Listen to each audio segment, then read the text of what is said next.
He's always a tad bit delirious, and his ginger hair is so glorious. And remember, it's not that serious. It's just the Pink Trip Show, you silly duck. The time is here. Stand up now. Run outside and shout, shout, shout.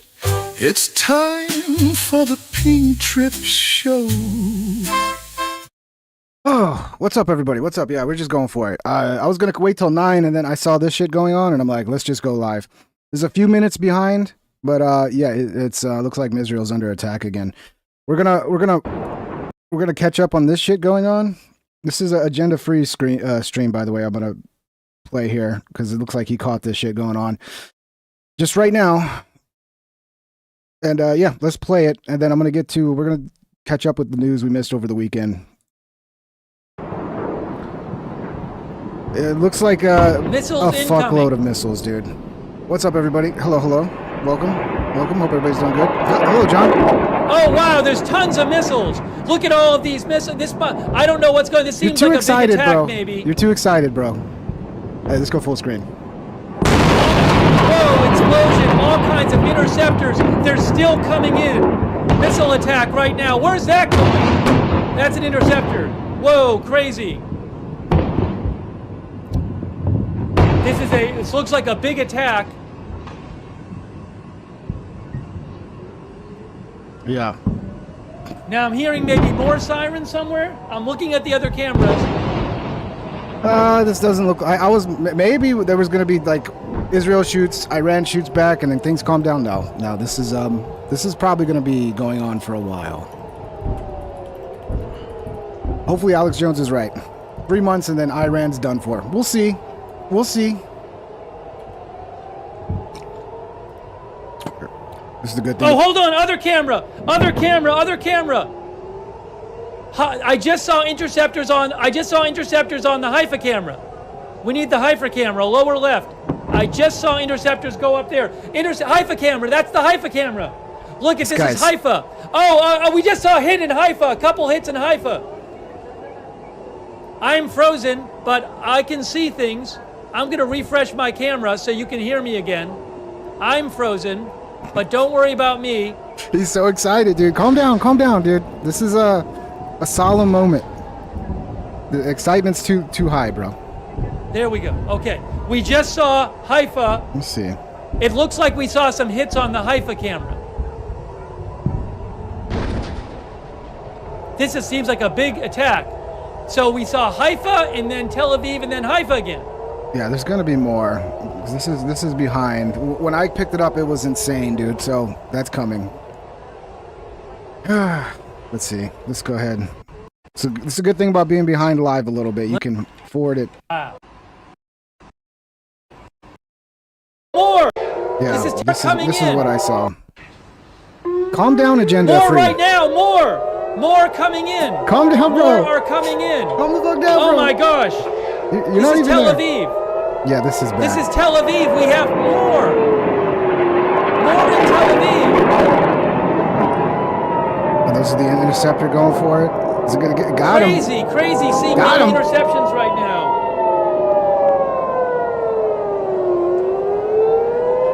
Dude, this is why you avoid war. You want to live in a place like this? You want to live with rockets flying over your fucking head at any moment, dropping on your head, blowing up the building you live in, maybe blowing up your kid's school? This is why you avoid war. This is why you don't escalate shit. But that Iron Dome is a sick defense, man, but it's not going to get all of them, bro. Insane. What's up, everybody? Hope everybody's doing good. I hope everybody's enjoying their Sunday. Yeah, this is from, let's see how far behind I am. This is 6 minutes ago. So this is 6 minutes behind. Because this started happening while I was prepping to go live, and I was like, fuck, let me just pause it and just go live. Sirens are still going. The sirens are still going. I'm not seeing anything on the other cameras. That's Jerusalem. That's Haifa. I don't see anything on the Haifa cam. Oh, I'm seeing some more, some alerts way in the north. Some new alerts way in the north. Way in the north. Some new alerts way in the Let's see if we can get back to Wow. live here. I am see like Like the sirens calmed down. Looks like okay. I thought it was. I thought it was gonna be worse. so. Dude. We just saw Let's see what we're what at. appeared to be a very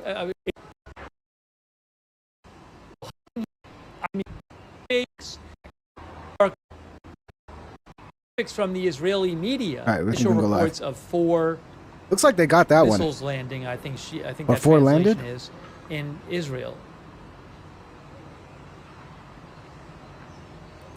Crazy, dude. This is why we don't fucking want war, bro. One account I follow for Israel news, Timely News, claims a shopping. All right, we'll check up on this. Let me see if I can find some fucking Israel streams.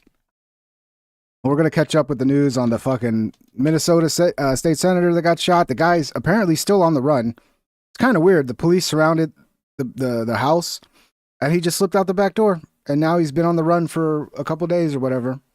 Still, nobody's found him. Let me see if I can find the feeds of Israel, so I don't got to steal off of agenda-free TV here.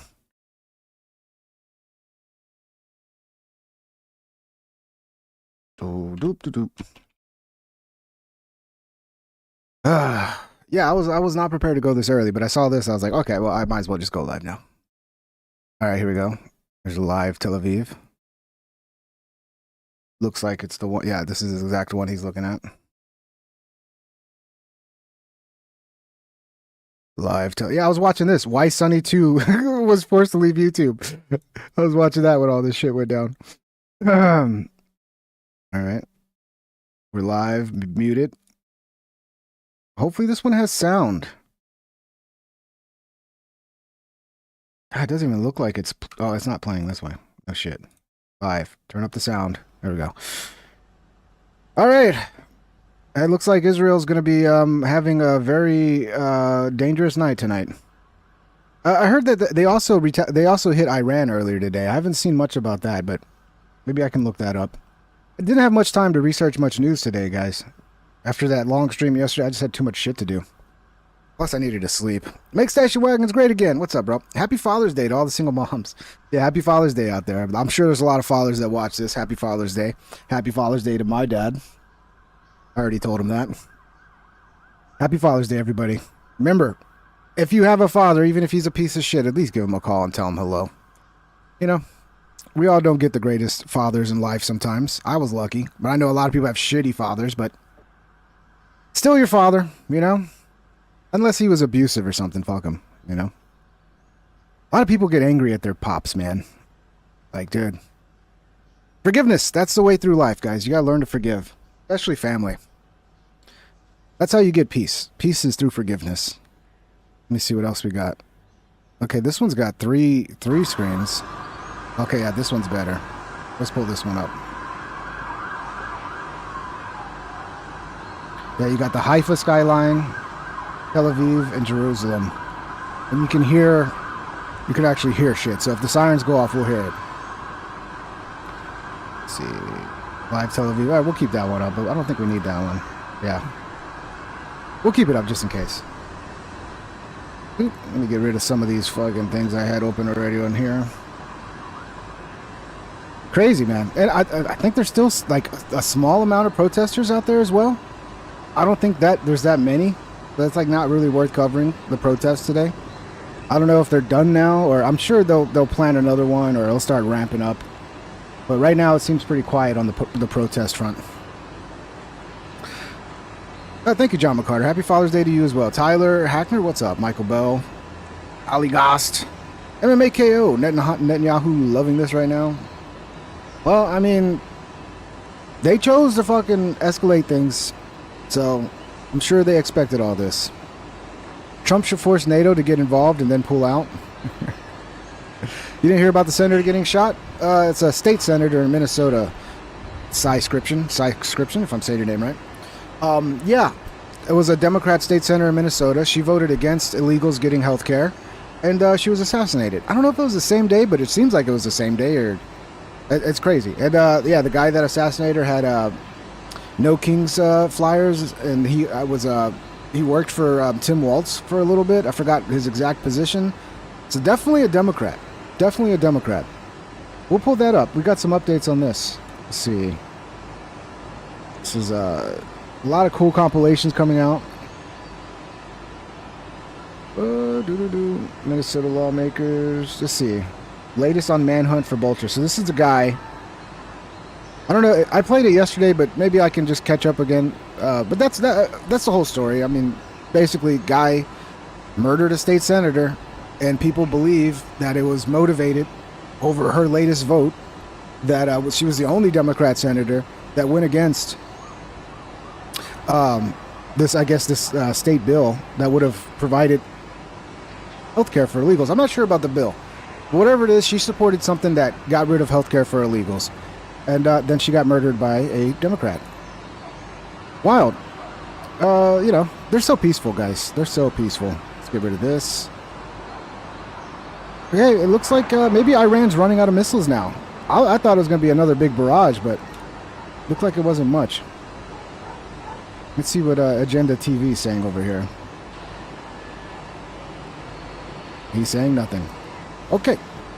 Let's catch up on this here. I'll mute some of these for now. We'll check up on them. Okay, yeah, this one's got audio too. Is that a siren? No, I think that's just a car or something. Let's watch this one. So this is the latest. This is from oh no, this is a day ago. Okay, yeah, okay. This is more, but this is just I got a few clips that's updating this Minnesota shit. And it says the suspect has a list of politicians' names. All right, let's listen. Hi, Ken. Good morning. Police Chief Mark Bruley, Brooklyn Park Police Department. The question is, how did we get to Representative Portman's house? Yeah, John, I couldn't remember the exact appointment he had and all that, but yeah, he was connected to Waltz, John Monkey says. Waltz had appointed him to a committee years ago and kept him around from what I understand. He was big into Africa NGO stuff for migrant settlements in America. Yeah, it seems very clear he was a Democrat. And the motivation, I mean, it's not rocket science what the motivation is at this point, I would think. Proactively or not. The scariest part is he was dressed like a fucking cop. In a cop car, like a legit cop car. That shooting was made aware by one of our sergeants that it was at Senator Hoffman's home. In hearing that very intuitive sergeant asked our officers to go check on Melissa Hortman's home, the representative that lives in our community, just proactively as due diligence to swing by. That police officer and his partner pulled down the street when they arrived at Melissa's house. They noticed that there was a police vehicle in the driveway with the lights, emergency lights on, and what appeared to be a police... He was a security guy, John Monkey? So it was a police security vehicle? So was he really wearing his security outfit? So it wasn't a police outfit? And I mean, that's the thing. Some security outfits, people can easily mistake you for a police officer. Police officer at the door coming out of the house. When our officers confronted him, the individual... Benito asks, is Tulsi Gabbard's thong vid still up? Benito, that was one, YouTube age restricted it. Again, because, even if it's comedy, if my jokes get a little too sexual, it's always a fucking problem with the algorithm in YouTube. I think it might be public again. I'll look, dude. I don't remember, Benito. But you can find it probably on my other platforms. Like, you can probably find it on Odyssey, or you can find it on BitChute. But maybe I'll make it public again, dude. Immediately fired upon the officers, who exchanged gunfire, and the suspect retreated back into the home. Was this an actual police officer or impersonating a police officer? Yes, the question is, was it a real person or a person impersonating a police officer? It was not a real police officer. This is somebody that clearly had been impersonating a police officer, again, using the trust of this badge and this uniform to manipulate their way into the home. So Chief Bruley, janitorial care 11, the person not only was wearing a badge posing as a police officer, when they approached their victims, they had a car with lights and sirens? Yes, the question is, what kind of vehicle and how were they dressed. They did drive a vehicle that looked exactly like an SUV squad car. It was equipped with lights, emergency lights that looked exactly like a police vehicle. And yes, they were wearing a vest with taser, other equipment that would, a badge very similar to mine, that no question if they were in this room, you would assume that they are a police officer. Yeah, that makes it sound like it wasn't a security outfit, because a security outfit, like, smart people will be able to tell, oh, that's security, right? But maybe not. Chief really Adam Dexter with it. The crazy part is, okay, the guy just explained. They showed up as the guy was leaving the house after he just killed that state senator. They saw, oh, there's a cop leaving the house. And then that guy opened fire on the police. The police returned fire. He ran back inside the house and escaped out the back fucking door. And he's still on the run. Still on the run. Can you describe the moments after that played out? You said the person went in. Guys, the Google, there's nothing about the point of the Tulsi Gabbard thong video was about Google, right? And I used like a salacious clickbait title to get people to watch it.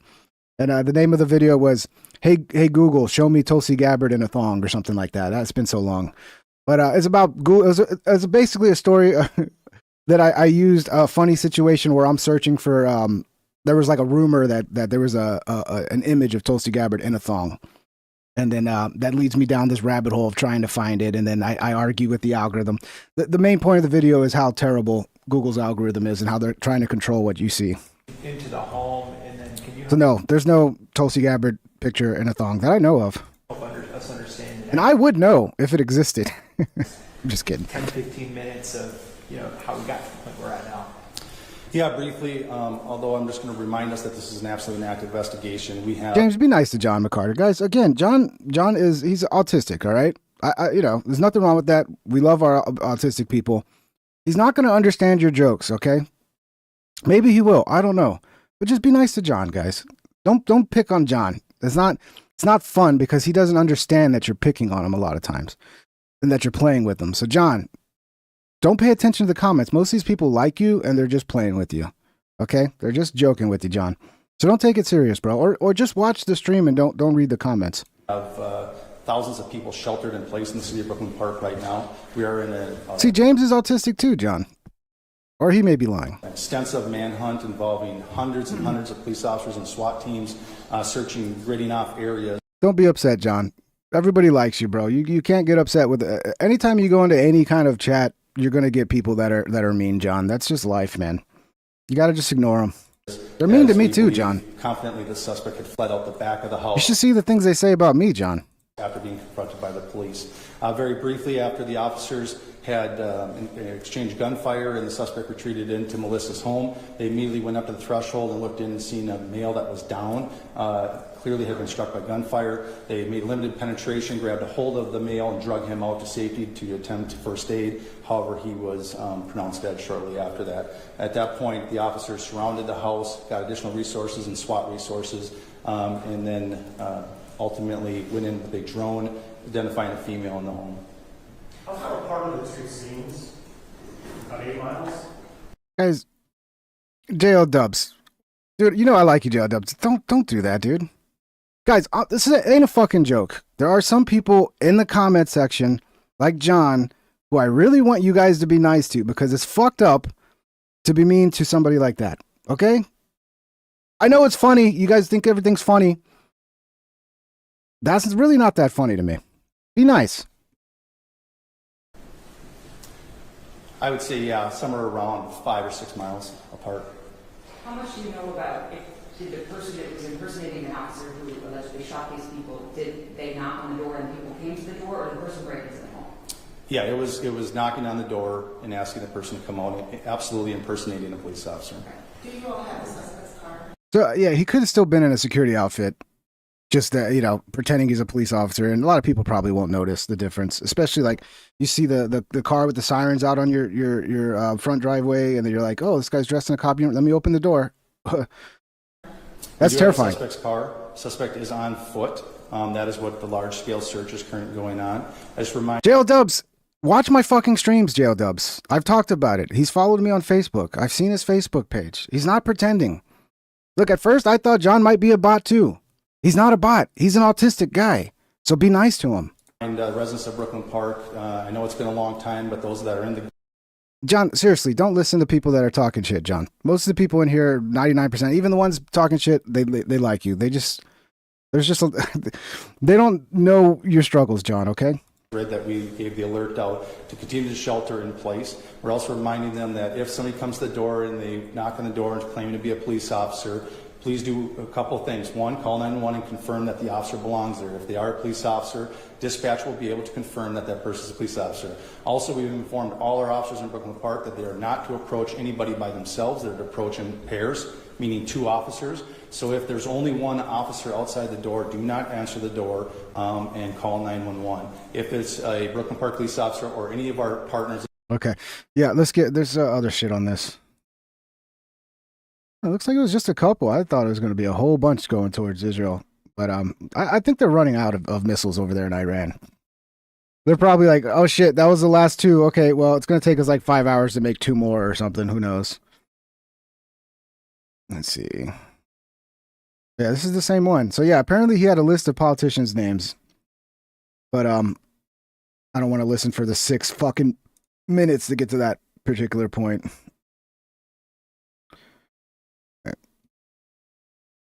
This one maybe talks about the manifesto. They found the manifesto.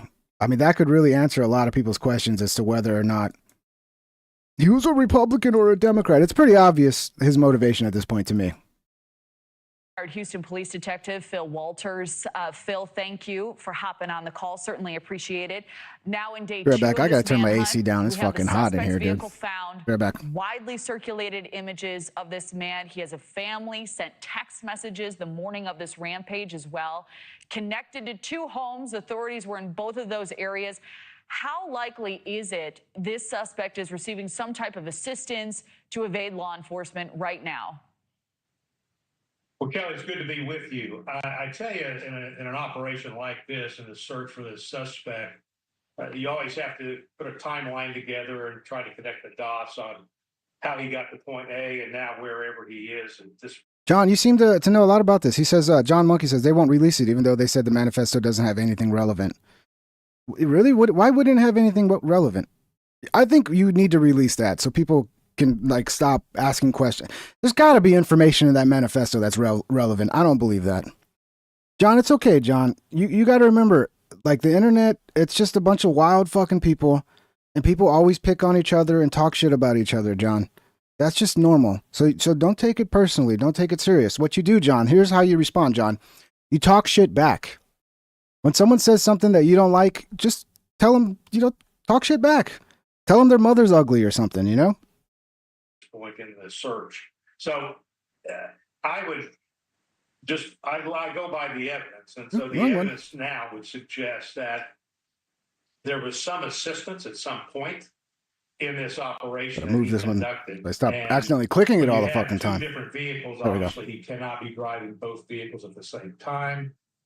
Given where they recovered the police, what appeared to be a police vehicle at one of the scenes, and then he escapes out the back, and then all of a sudden a second vehicle shows up at a rural location out there in the country. So it would suggest to me that there's somebody that was at least facilitating. Yeah, talk about their mother, John. That'll get them mad. Escape. That's how you get back. And whether that's the wife, I mean, Brian just talked about the wife was stopped and had all these items with her, and then they cut her loose. So a lot of questions here that are being generated in this course of this investigation, this manhunt.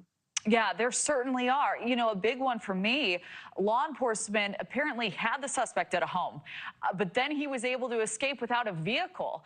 What does that tell you about his capabilities or planning? Do you read that as a lucky break? What are your thoughts? Well, I think, you've got to look at the circumstances. When they pulled up and he's coming out of, at least I've read that he's coming out of the house and they engage in a gunfight, but he bails out the back of the house. Well, because that happened so quickly, there's no ability for law enforcement to set up a perimeter, the classic scenario that we are trained to commit. So the excuse is that when they just arrived on the scene, the guy was already coming out, probably caught him off guard, started firing at him, and they didn't get a chance to actually surround the house. So I guess the guy shot at him, and then he ran in the house, and they just sat there going, "Oh, he's inside the house. We're just gonna." No, he ran out the house and out the back door and was gone, and you guys just sat there fucking scared. That's my theory. When you have this confrontation that is instantaneous and he escapes out the back, I don't know that I would attribute that to luck. I think I would attribute it to the circumstances under which they made contact with him. He was able to get out the back because they don't know that he is gone until there is no longer gunfire coming from the house. And so you're not going to put officers in harm's way and make some frontal assault on the house when you don't know the exact location of the suspect. So after that escape, police put a shelter-in-place order in that area. They fucked up. They're gonna pretend like, oh, it was no. They fucked up. They fucked up. They got shot at. They decided not to secure the building. They decided to sit behind their little cop cars and hide as the suspect ran out the back fucking door. And now we got a fucking assassin with a hit list still roaming the streets. And how they still haven't caught this fucking guy? That's even more terrifying. I wonder who might be supporting this guy behind the scenes. Like, he probably has people supporting him that are like helping him hide out. Just a theory. With police saying they had reason to believe the suspect was no longer there. What is law enforcement looking at specifically to determine that, and also whether he's trying to hide in the state, leave the state, or even possibly the country?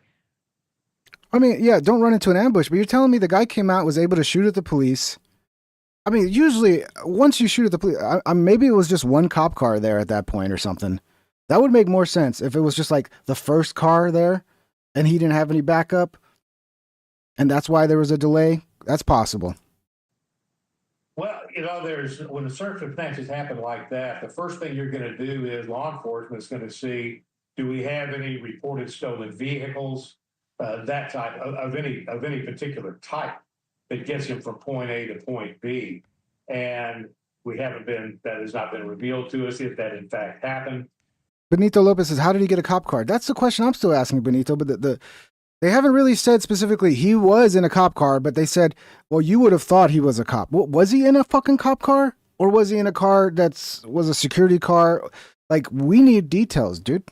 But if they might be out there, it's just so hard to find him. That he's not in the area, he's I'll keep found looking. some way to get out of there within the time frame in which police were at the house, thinking that he was still inside the residence. So, and then you kind of broaden the scope. If they were able to determine that quickly, then we're going to go into this mode of, what happened? I lost the other one. Does he have a cell phone with him?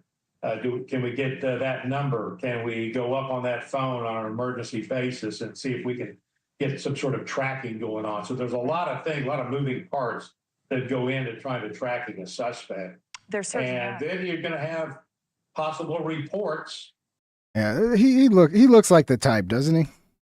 Of people that may have seen him as he's moving through whatever area he's moving through. He's going to get to a point where he's going to get to a place where he's going to have a little bit of cover and concealment as he moves through the area there to get to wherever he is going. Okay, so now there's two of them have been fucking shot in two different places. Champlin, State Senator Hoffman shot in Champlin, and then Brooklyn Park is where State Rep Hortman was shot. So yeah, okay, it's just good job, cops. You let a fucking assassin get away, and now, I mean, what's he got to lose? If this guy's crazy and really wants to fucking fulfill his crazy ass mission, he's got nothing to lose now. Hopefully he's just more scared of getting caught and is just hiding out. But it's weird in this day and age that this guy could still be on the loose.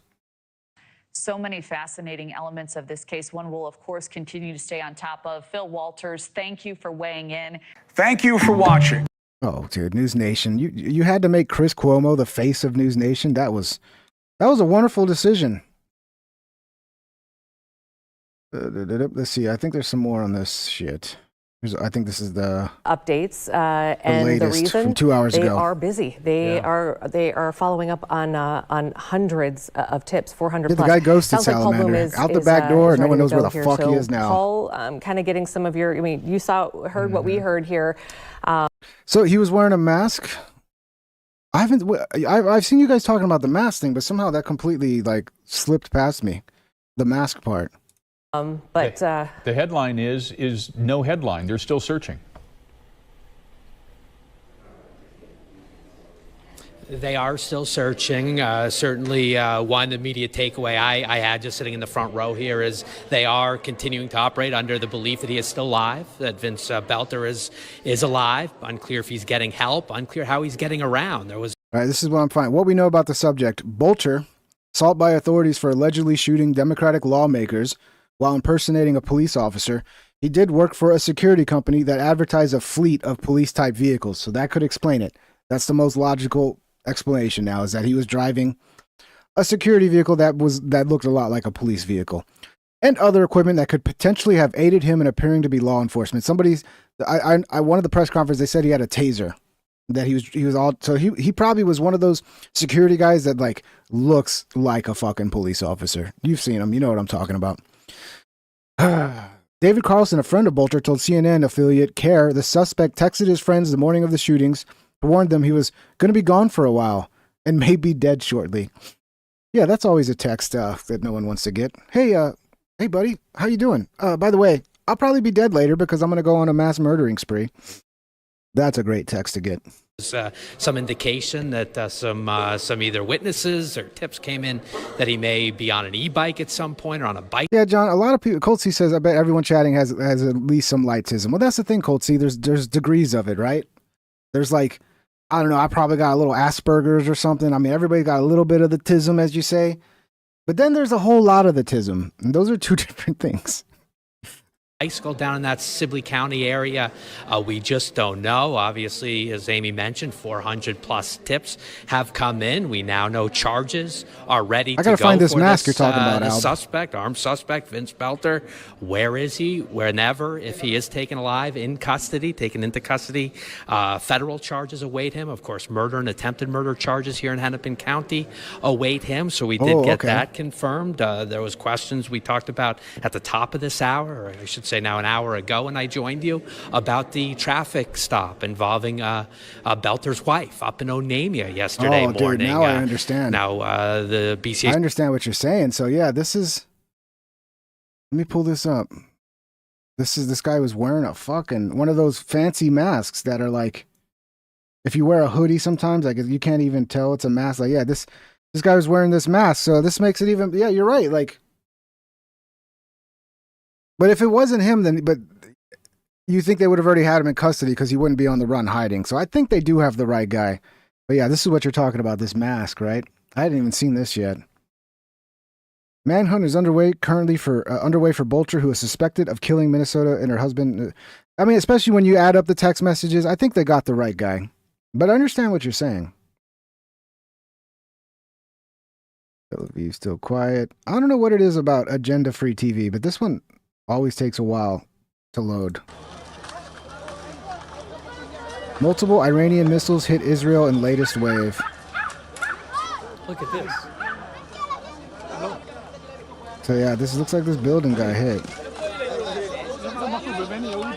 Let's pray for peace in the world tonight, boys. So OSINT, because this could come to us real quick. Who people don't think it's possible, but it could. He said there's a sizable USAF airlift heading across the Atlantic tonight. Now, I don't know if that normally happens. I have no idea. But OSINT Technical said there's a sizable U.S. Air Force airlift heading across the Atlantic tonight. So, I don't know. What can I say? Let's pull up some news. A superintendent did elaborate on what was in the vehicle. There has been reporting, including from Fox 9, that cash and passports, perhaps weaponry, was found in that vehicle. Drew Evans, the superintendent there, would not elaborate, but he did say the family, including the wife and several other loved ones, have been extremely cooperative, and as a result, they were not taken into custody. They were not arrested.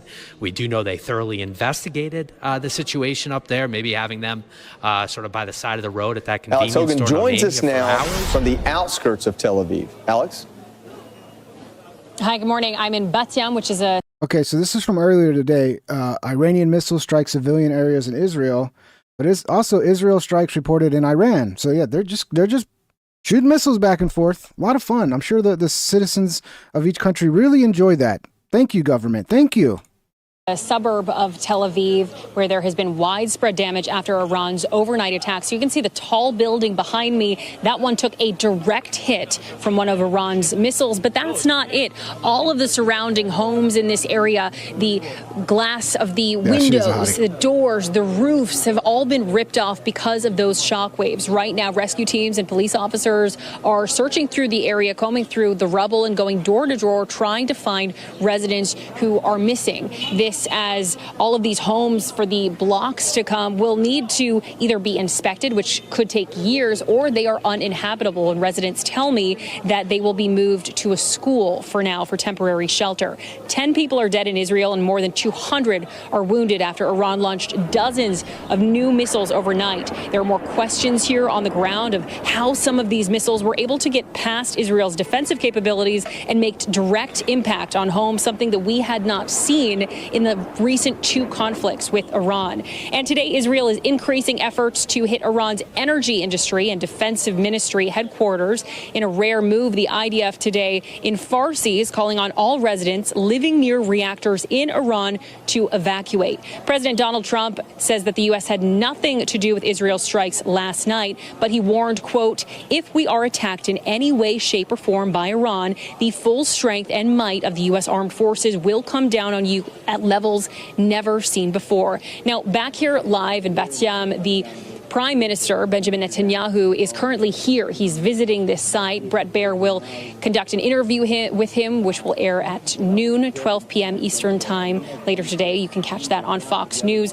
And as far as the residents who live here, we are seeing people come out of their homes carrying bags of belongings because, again, they will no longer be able to stay here. Some of them tell me when the blast took place, they thought that it hit their home. That's how loud it was. That's how much the walls were shaking, how much the ceiling was crumbling. So a devastating morning for those who are permanently displaced, but those I've talked with say they are simply lucky to be alive. Back to you. So, Alex, we're just hearing right now from the IDF spokesperson that Israel. It's weird because I can't find any mainstream news sources talking about this live right now. What is going on with the mainstream media? Are they like, they don't have any money anymore to like actually fucking cover things? Or can I just not find them on fucking, it's weird. It's weird. Has struck Iran. Your reaction? Exactly. They're continuing to carry out these targeted strikes, saying that they're targeting Iran's military infrastructure and now some of the energy industries. There's also that warning, which is quite a preemptive warning to speak to people in Farsi, telling them if you live near any reactor in Iran, that you should leave, giving a potential indication of what the next target might be. Another thing that we're watching is the coordinated effort that we saw last night between Iran and one of its proxies, the Houthis in Yemen, launching drones last night. Israel says it continues to try to intercept some of the drones that are attempting to breach its airspace. So far, we've seen quite a response from Israel's air defensive capabilities to be able to shoot down all of those drones. But it's a situation like this, the widespread damage that we're seeing, that's raising questions of how these missiles. And I've found the Asturian people to. Yeah, of course, CNN's not even, they're not doing news. They're doing some stupid show with Eva Longoria. CNN. Where's the news, guys? Where's the fucking news, man? Missiles were able to get through and These guys are the news hit now. residential These buildings, guys are legitimately something the that news residents largely had felt that they would be protected of. So, yeah, it looks like a couple got through over in Israel, man. That Iron Dome can only do so much. I mean, imagine if they didn't have the Iron Dome, how bad it would be. It would be really bad. But still, yeah, it's not foolproof. Crazy, man. All right, let's get back. Let's get back. Where were we? Here we go. Regardless, they were allowed to leave. The superintendent did confirm that they believe that Belter has been in touch with people. Now, they don't necessarily have any indication at this point. It's a great channel, yeah. Agenda free. If you guys love this live coverage shit, that's a channel to follow. He's great. It's here, Ping. What's here? R23. What's here? receiving active assistance, but he has been in touch with people. I was curious to learn this more is the about news? that. Yeah, you're right. Of course, the continued $50,000 reward that the FBI has in place for his capture, and it was made clear at the start of this news conference, they need the public's help at this point. Those photos that are circulating, I know we have the graphics ready to go. We put it up there. People need to take a close look. He is considered armed. He is considered dangerous. Well, if you're in Minnesota, yeah. Keep a lookout for this fuckhead. Investigators still consider him to be alive. You know, there was some talk, you know, where would he have gone if he abandoned that vehicle that was connected to him, that Buick down in Sibley County that authorities... This guy, this fuckhead. Oh, look, he's kind of fat. I didn't think he was that fat. No, this is a fat dude. Yeah, look out for this normal-looking 50-year-old psychopath in Minnesota. He might even not be. I mean, if he was smart, he'd be like in a different state by now. Spend so much time with today. So they need the public's help. If you see something, say something, particularly down in that area of Sibley County. They are looking for assistance right now, and they have hundreds, 100+ law enforcement SWAT teams from all across the state actively pursuing Vance Belter at this point. And Paul, one little nugget that Drew did give here this afternoon is that they did find some relevant evidence in this car today that they believe ties back to Belter, right? Yeah, that's what he alluded to. The hat, you've probably seen in some reporting today, that cowboy hat that is in one of the photos snapped by a business yesterday in Minneapolis. That was apparently found discarded nearby, certainly connecting the dots. They believe he was there. He's in that area. They don't. Brandon L. Brandon L. says, I don't even know my friends' names, much less trying to recognize a criminal in the crowd. Yeah. I'm bad. There are times where I see something. I don't live in the greatest neighborhood, and I see something that's suspicious, and I go, and I'm like, maybe it takes me a couple minutes to go, you know what? Maybe that guy was up to something. And I'm like, dude, if I had to explain what he looked like to the police, forget about it. Forget about it. That's a fucking difficult thing to do. Don't know if he got another vehicle. They don't know if he's on foot. We mentioned a bicycle at some point. Clearly, that is an area that needs to be saturated. I'm not sure. I don't have my eyes on the ground there. I presume, based on what I heard here, that there is still an active search.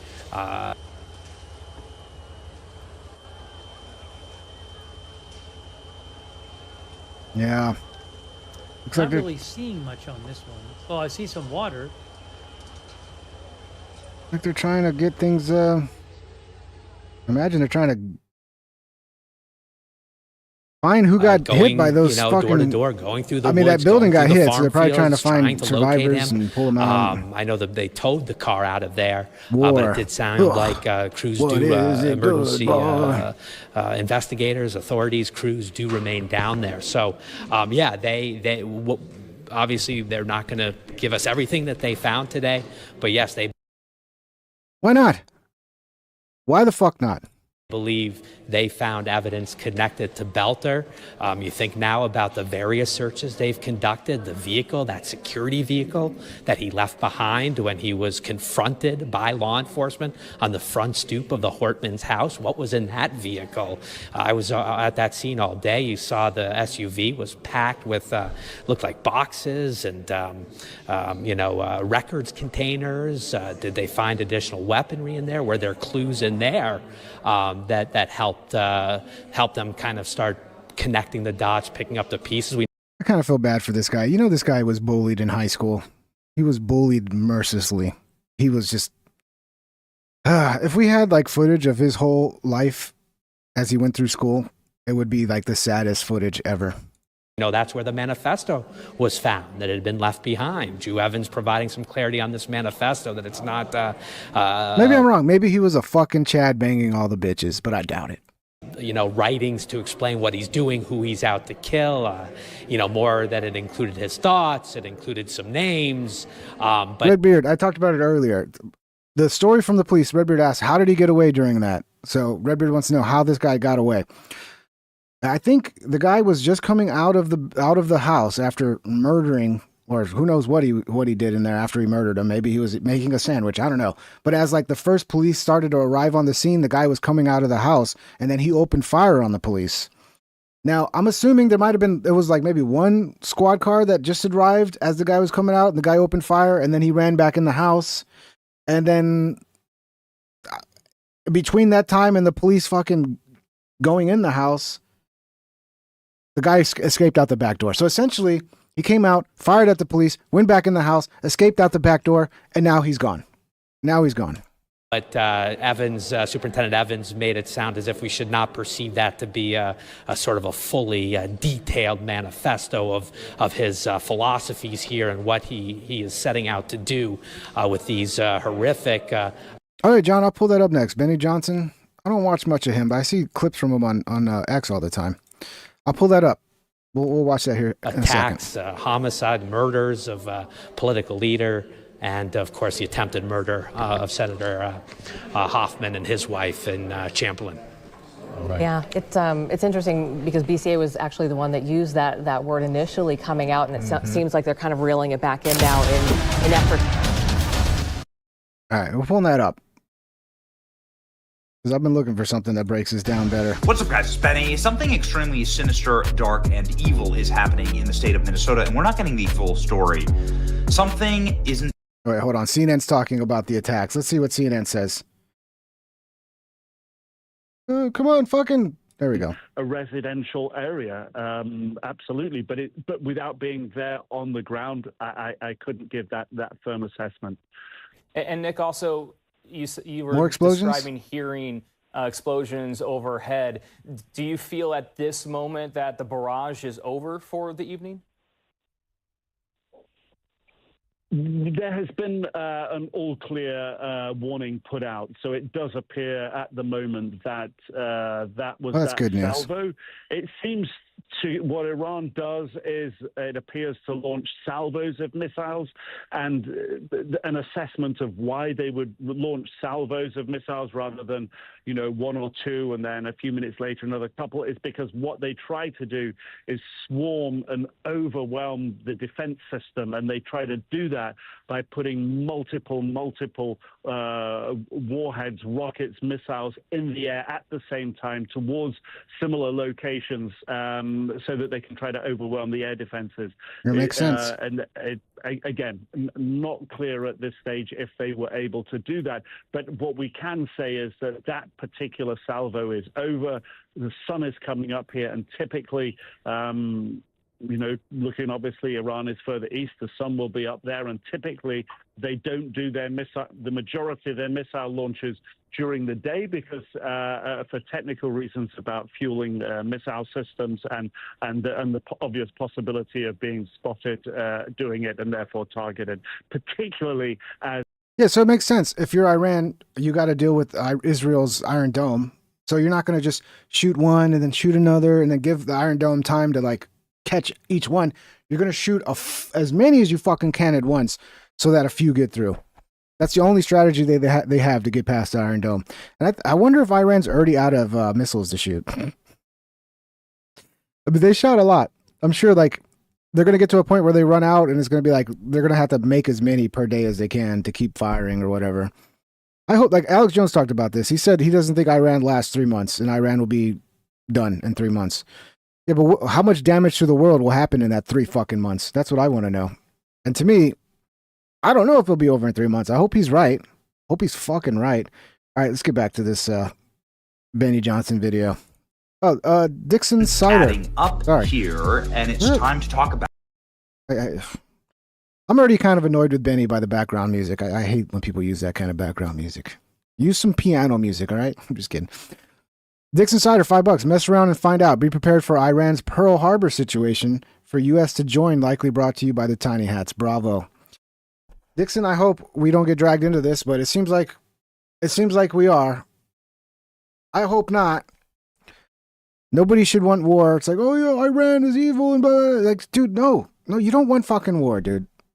You don't want war. You gotta, sometimes in this world, you have to put up with terrible regimes to avoid war, to avoid your citizens having to worry about bombs being dropped on their fucking head as they sleep.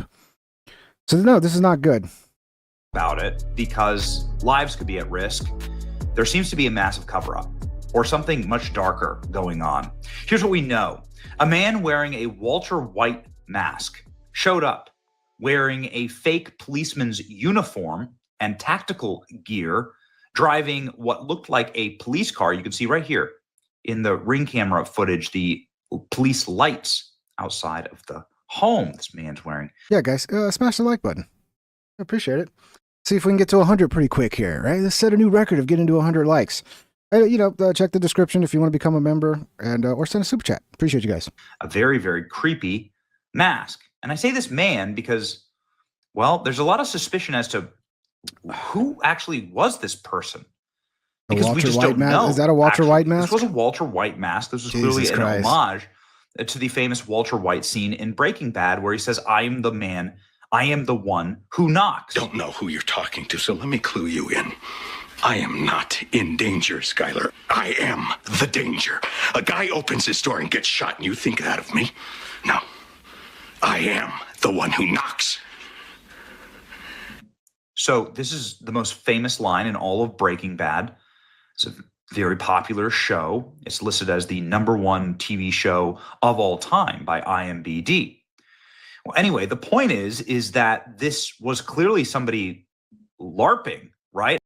Breaking Bad is one of those shows I'm getting the urge to go back and watch it all again because I've only seen it all the way through once, and I kind of want to go watch it again. It was that good. Another one is Sopranos. I want to go back and watch The Sopranos again. I am the one who knocks. They just don't make television like this anymore. You got to go back and watch the classics because you don't get shit like this anymore. He showed up as Walter White, and then he ended up killing the Speaker of the House in the state of Minnesota, somebody who just taken a principled stance voting against, the only Democrat to vote against criminal aliens having access to free healthcare, something that, the perpetrator, the suspect at least, was involved in. But anyway, the point is that everybody's saying, all right, this is a little creepy, but like, what happened next? Because police officers confronted this individual at the house. Look at this. This is the front door right here of the home. Damn, so this motherfucker took a barrage of fire from the police and didn't get hit? He didn't? Who is this fucking guy? We got John Wick up in this motherfucker? This is the front door of the house. The cops blew that door to smithereens. Look at all these bullet holes. I can count a dozen bullet holes inside of the home. They confronted him while he was walking out of the house. Extensive manhunt involving hundreds and hundreds of police officers and SWAT teams searching, gridding off areas as we believe confidently the suspect had fled out the back of the house after being confronted by the police. Very briefly after the officers had exchanged gunfire and the suspect retreated into Melissa's home, they immediately went up to the threshold and looked in and seen a male that was down, clearly had been struck by gunfire. They made a limited penetration, grabbed a hold of the male and drug him out to safety to attempt first aid. However, he was pronounced dead shortly after that. At that point, the officers surrounded the house, got additional resources. Sorry for the interrupt. Yeah, Eastbound and Down, Benito. I got to go watch that one again. That's probably one of my favorite shows of all fucking time. And SWAT resources, and then ultimately went in with a drone identifying a female in the home. So you're telling me that an entire SWAT team and a bunch of police officers literally exchanged gunfire with the perpetrator here, with the murderer, and he was able to flee, and they were able to effectively just let him go.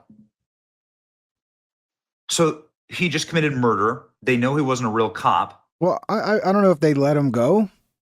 I think the thing that makes the most sense is they probably just fired back, got behind their police cars, and were like, okay, we're in a standoff situation. The guy's barricaded in the house. Sir, there's a back door, you dumbass. And yeah, he slipped out the back door.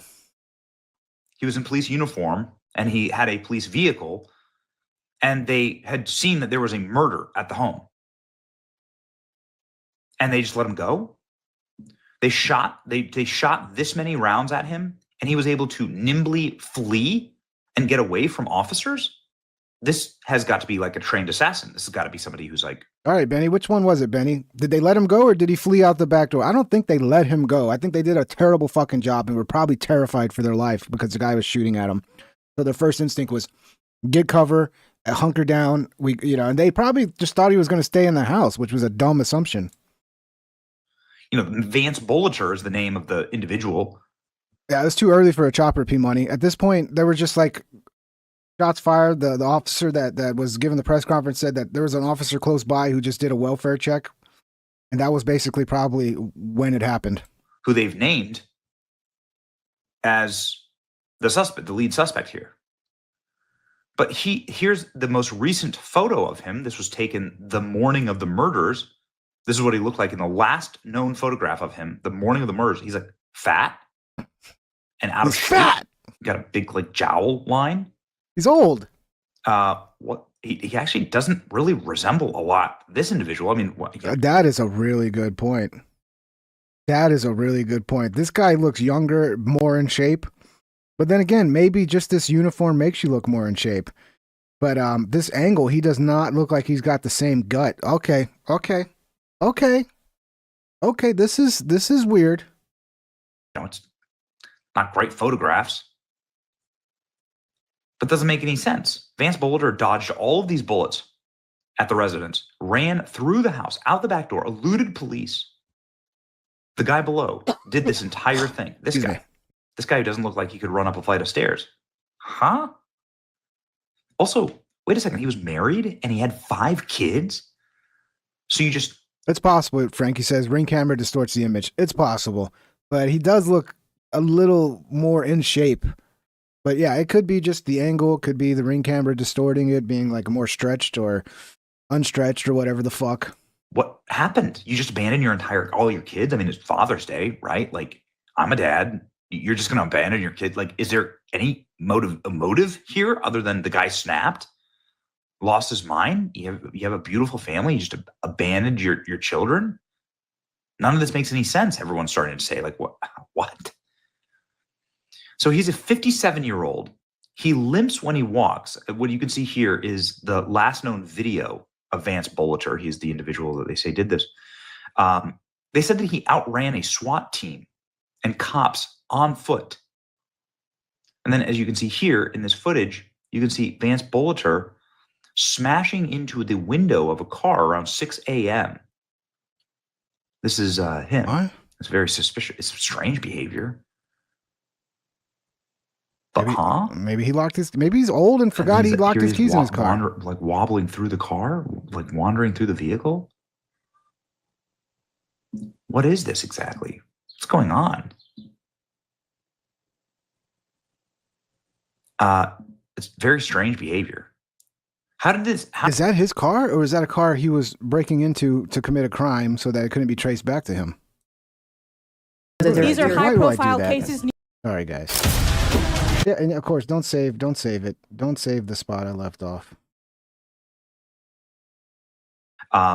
They said that he outran a SWAT team and cops on foot.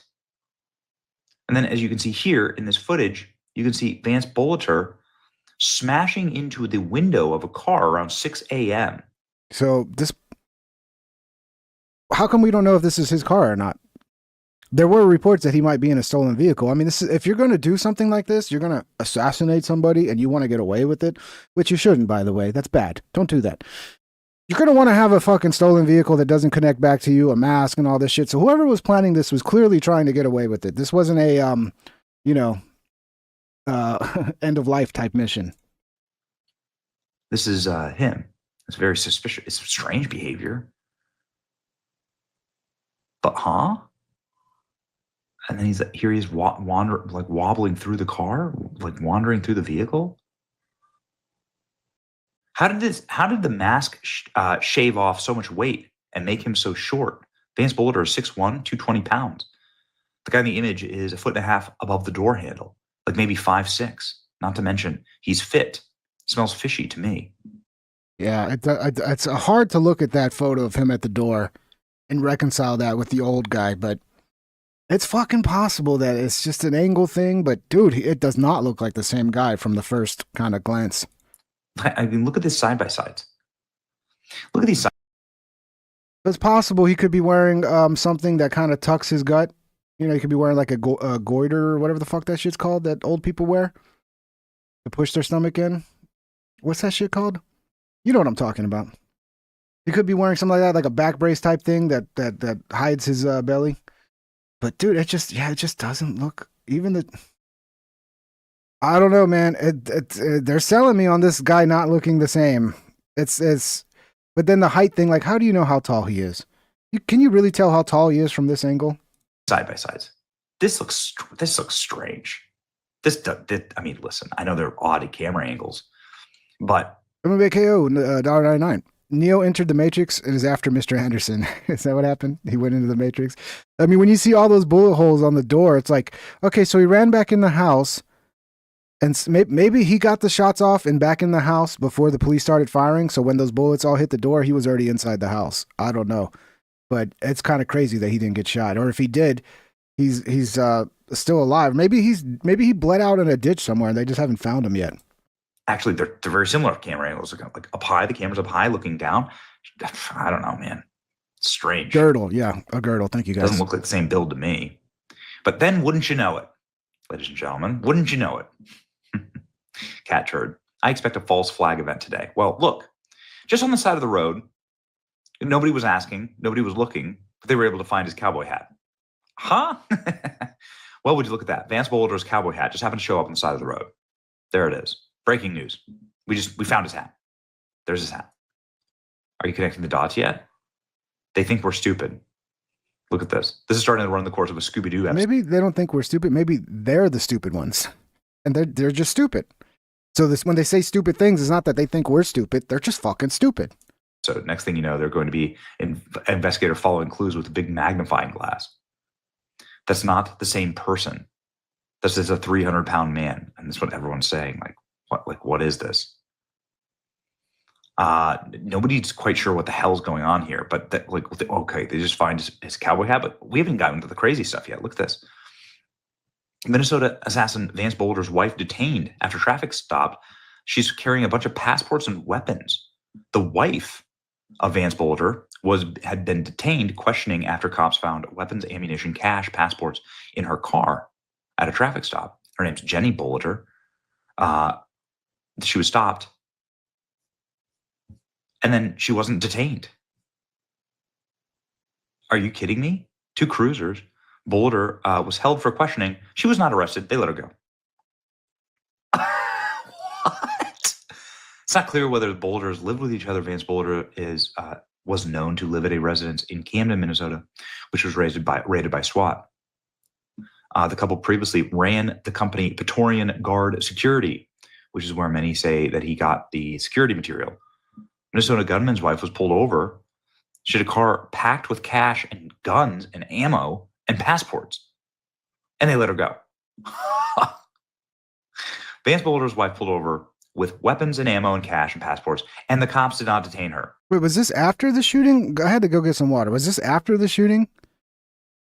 I don't want to go back. Did they pull her over before or after the shooting? Because I missed that, guys. See ya. Let her go free. What?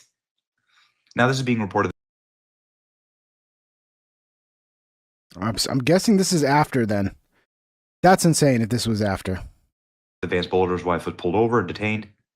After the shooting, skeptical of insane. both sources, but indeed, this is a very interesting development. If true, it looks like, maybe were they trying to make a run for it? I'm not sure. Yes, in a 4-hour window, the wife goes to the bank, drains $50,000 on a Saturday morning. What banks are even open on a Saturday morning that could give you that kind of money? She drives 2 hours across Minnesota, carrying passports, weapons, and ammo. Husband is cleaning up the evidence at 6 a.m. Again, makes no sense. She would have had to be at the bank at opening to pull this off. What bank was this all withdrawn from? Everyone's saying the timeline makes no sense. No bank lets you withdraw $50,000 without notice. The money would need to be ordered ahead of time. Yeah, it's very strange. This is getting strange. Sources say this video shows Vance Boulder wearing a cowboy hat, leaving North Minneapolis home at around 6 a.m. this morning. He then breaks out of the window of the car and then walks away from the scene. So don't worry, he's just going and committing crime. He's just committing crimes for no reason. Antifa. He's an Antifa guy. This is what they do. They just like to break. They see windows and are like, oh, fuck, I need to break this window. This is how we end capitalism. We need broken glass. As we said, like this, again, this just makes no sense. I'm not saying people are actively lying to us or that I know more than the authorities. That's not what I'm trying to say. I'm not trying to sow confusion here. I'm trying to say none of it makes sense. Why would this guy, having just committed a bunch of murders and he just got into a firefight with the cops and was able to escape on foot? He was able to escape from the SWAT team on foot. He's just committing like random, So this was after? So this video is after the assassination that he did this? He's probably looking for a car that he can fucking steal and get around on. And he probably tried this one and then realized like, oh, I can't hotwire this one or some shit. I don't know. But that would be the most logical explanation. He's looking for a car to fucking steal. Destruction of property? That's just what he's doing. He's just vandalizing randomly for fun? Like just to get people to pay attention to him? Like this is making sense. No, my theory would be he's looking for a car to steal. For some reason, he attempted that one and something wasn't right about that car, so he moved on. SWAT teams were then called to a... If that's even after this, I'm assuming that's after he killed that's the state senator. A vehicle. They apparently found the abandoned vehicle. They're checking houses and garages. This is allegedly the vehicle that he used. Again, it does resemble a cop car. They were, he was a security guard. He was a security guard, and that was what he did professionally. Residents were told earlier today that Vance Boulder's vehicle was located. Law enforcement will be searching local properties in a massive manhunt to apprehend. That was pre-crime, Corey. You saying? The way he was putting it made it sound like this is afterwards. So yeah, pre-crime. So it was before. So okay, so that footage of him breaking the window was before he committed the murder. It's very, very strange. They found out that his wife interned for Tim Walz. And of course, he served on a board with Tim Walz. So like that Tim Walz appointed him to a board. And his wife Good job, Tim. was an intern with Tim Walz. So Tim Walz, the governor, definitely knew him and has deleted all posts on X where he mentioned his name, which is... Yeah, the hat, you are saying you think the hat was planted. It is a little weird. He just took his hat off and set it on the ground and left. Like maybe he left it as like a calling card. But again, there is a lot of weird shit about this. And again, we're talking about a politician being murdered.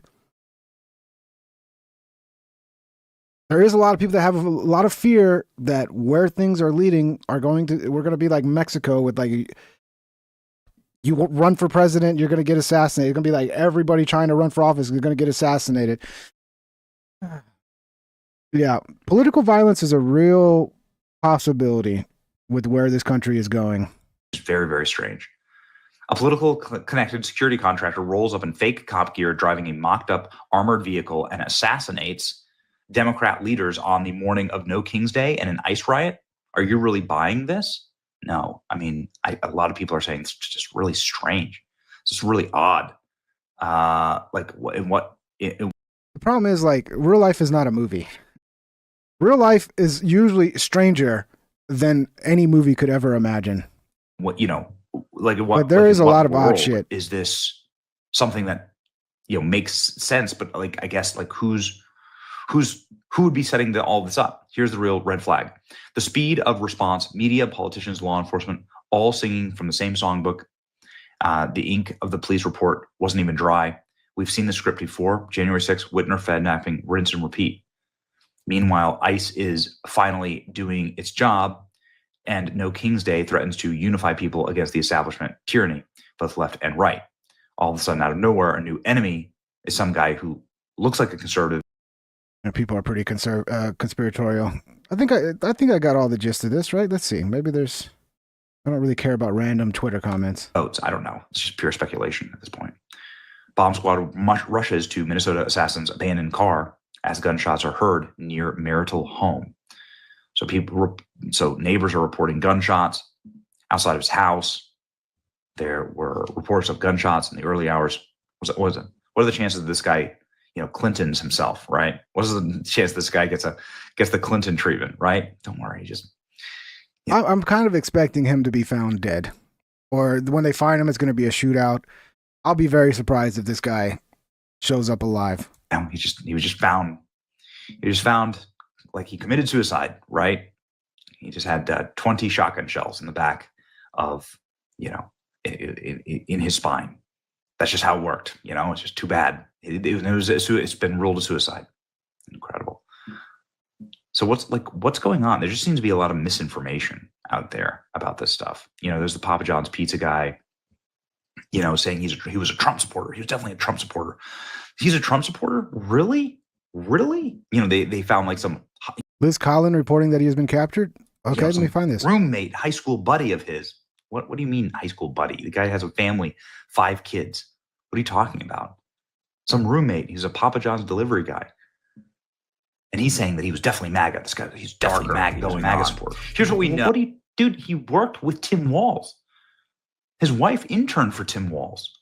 He was running like progressive nonprofits for like the relocation of African immigrants to Minnesota. These are not conservative things that you do.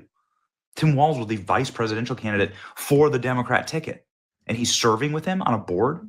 Tim Walz signed his name. His wife. What's up with these bullet holes all the way over on the left by the door handle? Yeah, what is this? So he was able to survive this like hail of bullets, like out of a comic strip, and then run away on foot. Minnesota officials are refusing to release the manifesto. Well, would you look at that? Well, now you do have a cover-up, because if you're refusing to release the manifesto, it says it doesn't contain anything meaningful. Well, then release it and get rid of it. Tell us. Now you have like an official cover-up. Minnesota officials say the suspect, Vance Bolter, has been in contact with individuals, but won't say if he's receiving any assistance. To family property, his farm, if you will, down there in Sibley County near Green Isle. We are awaiting word if we will see state authorities today. Remember, it was proximity photos that were a lot in Costco. Paul, you okay? Something going.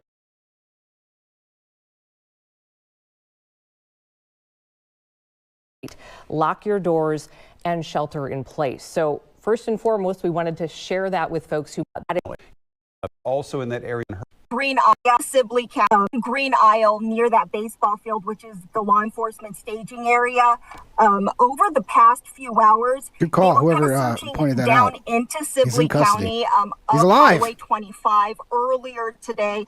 The focus of that search and that recovery was a car they believe was used by 20 shooters.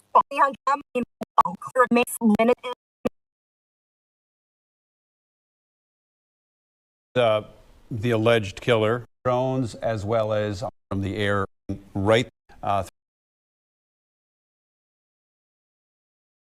killed in their Brooklyn Park home. We are heavily focused in Sibley County right now. We've seen that is where most of the activity has been today. And then just a short time ago, we were able to no, I don't stream on Twitch. Sources, just YouTube for now. Closing in, and it sounds like now that they have apprehended him.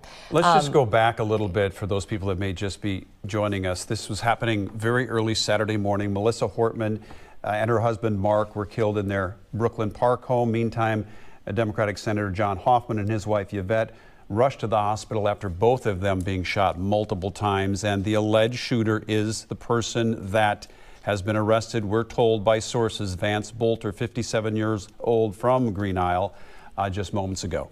This is, again, this is sources telling us this. We have multiple reports of this. We believe this to be true. And if it is, this is a massive relief for a lot of people who have been on edge, including those who were on a hit list that was found in the vehicle of, okay, this is a live picture of Green Isle right now. And obviously this looks more like, I think in sort of a more city, I don't know if this is the staging area, Lori, or do you know exactly where the crew is? Okay. Okay, this is the staging area in Green Isle. So this is going to be a distance from, I think Rob Olson told us the other day, it's about maybe 5 minutes or so drive from the farm where the Bolter farm. And again, we don't know that the Bolters were living there, that Vance Bolter was living there. There was the place in Minneapolis where he'd been renting that space with some roommates for quite some time. So we didn't really ever know who was at the farm, at what time, but now this seems How you to be doing, all that boy, coming Ben? back to that area. But we do know that that area and that farm was very heavily searched, very heavily guarded for much of yesterday, for sure. And certainly there was a presence there throughout the day today. How Vance Worth the Bolter clap, would right? have made his way back there, Should've got still him unknown tonight. So But I it can- appears that's When exactly he was what at the happened. fucking Yeah, and I house. can tell you just as we're kind of But moving at least he around didn't here go on with a the fucking camera, killing spree and Lori, you'll kind that I of have to know let of. us know what we're seeing here. Maybe, guys, if we can put it in the kiosk and pull it up a little bit more. The screen's a little bit small, but I can tell you that yesterday morning when we were on the air, it was probably around 9:30 or so, where we had a chopper up over the Bolter farm, and you could see the sort of almost like SWAT vehicles. Everything's kind of gay moving these in, a days, couple of Sci-scription. them. And nobody, while we were up in the chopper, ever Sci-cryption? got out, but they definitely sort of Is it surrounded Sci-cryption? the I think I place, got and it. then they stayed put. And then our chopper was asked to leave the area by the Department of Public Safety. At that point, we don't know what happened because we lost our aerial shot, but that was sort of the last we saw of what was going on. And then we had heard throughout the afternoon that they did an extensive search. I don't know that that area was ever officially cleared. It was an update, too, as well, from law enforcement this afternoon in terms of their search. And there were some points in there where we were wondering, they have something, they have a plan. There's something going on here that they weren't saying. And it was still all focused in that Sibley County area still, which led us to believe that that's where they believed he was. Yeah. I don't know. Do we want to go to Green Isle? Is there anything that we're seeing there activity-wise? Okay, Paul. Paul, you... Okay. You're in Blaine today. Give us the latest from what sort of led up to where we are tonight. Oh, this guy again. All right, let's set the scene for me. I am at the Emergency Operations Center, having some return audio in my ear. So we are at the State Emergency Operations Center in the North Metro. I will say we are not getting 100% confirmation from authorities here. Of course, this is the nerve center of this investigation. There was a news conference here, around 5:30, so 4 hours ago. What happened, I'd say 15 minutes ago, I got a text from a police officer, not directly involved in this case, but connected, through just law enforcement, and he texted, arrested alive from people at the scene that they were using drones that would find Vance Belter crawling in the dirt in the field, and he ultimately surrendered peacefully. So in custody, alive, in Sibley County. As you mentioned, a lot of attention of law enforcement there today with the abandoned Buick. Pieces of evidence found nearby that indicated that, yes, Belter had been there.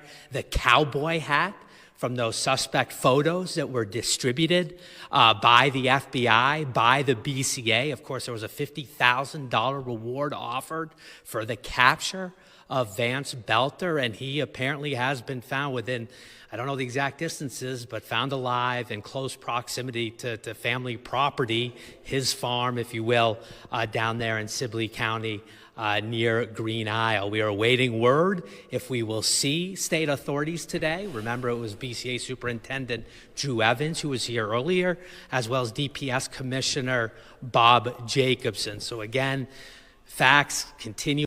P-Money says, I don't know if that is confirmed he was a Democrat. Well, it sure seems like it, P-Money. He worked for Tim Walz. His wife worked for Tim Walz, or were appointed or whatever. I forget the details, but they were part of the Democrat machine. They worked for Tim Walz or appointed or whatever. He had flyers for the No King's Day protest in his car. And on top of that, he murdered a Democrat politician. Just because, see, the thing is, he murdered a Democrat. That means he must have been a Republican. No, he murdered a Democrat going against the Democrats. Like, she was the only one that voted for this thing that was, going to remove healthcare for illegals, which is common fucking sense, guys. I'm sorry. We can't, I don't even have healthcare. I don't have free healthcare. Why are people allowed to come into this country illegally and they have free healthcare when citizens don't even have fucking free healthcare? Continuing to unfold. We have it confirmed with our multiple sources that Vance Belter is alive.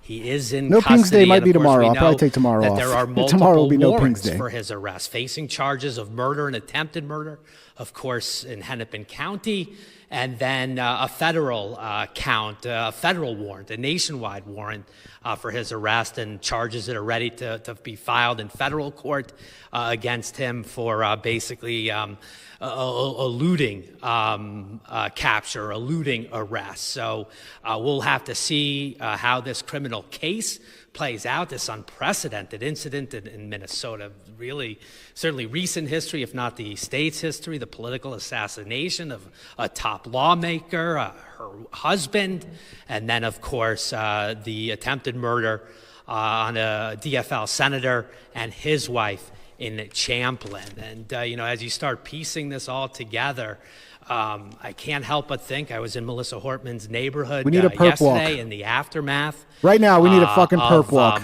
Of the deadly shooting, the unthinkable act that happened there, and the fact that his Vance Belter's, what was believed to be his security car, that fake police car, the fact that police had arrived on the doorstep at the Hortman home when they did, there was an exchange of gunfire, and that set him off on foot, leaving behind the vehicle. Was there a more elaborate plan for him? Matata says I think the flyers. I'll read your whole message. Matata McCleskey says having flyers for the No Kings Day could have him trying to blend in with the crowd and get close. Yeah, that's my first thought. The no flyers. If he was trying to throw the police off the trail and make it look like he was a Democrat when he was really Republican, that's not 100% proof. But I think him working for Tim Walz and his wife working for Tim Walz, and the circumstances of this politician, what she just did, that pissed off all the Democrats. She became an enemy of the Democrats at this point. I think there's enough evidence there to say, yeah, he probably, this wasn't a Republican doing this because, I hate Democrats. No, this is a Democrat. This is Democrat on Democrat crime or violence, in my humble opinion. I could be wrong. With this manifesto with dozens of names on it. We don't know what was going through his mind, but clearly he was on foot because of that encounter at the door of the Hortmans, and now it has all led back to basically his property, as we understand it. An hour or so away, I was Corey, talking to just our eat at home reporter if you down can, there, bro. So Young, she had described. Since I stopped eating out, I've learned how to braise meat. I've learned how to cook. The other day, I took just some fucking peanuts, and I made a dessert out of peanuts and heavy whipping cream, and it was fucking amazing. It was like a peanut candy bar. And it was so cheap. Just fucking learn how to cook. Use AI. Use AI. Whatever ingredients you have at home, put that into, Grok is great, ChatGPT. Go, these are the ingredients I have. What can I make with this? And it's fucking amazing. It's like having the greatest chef of all time walking you through. Dude, cooking is so fun now.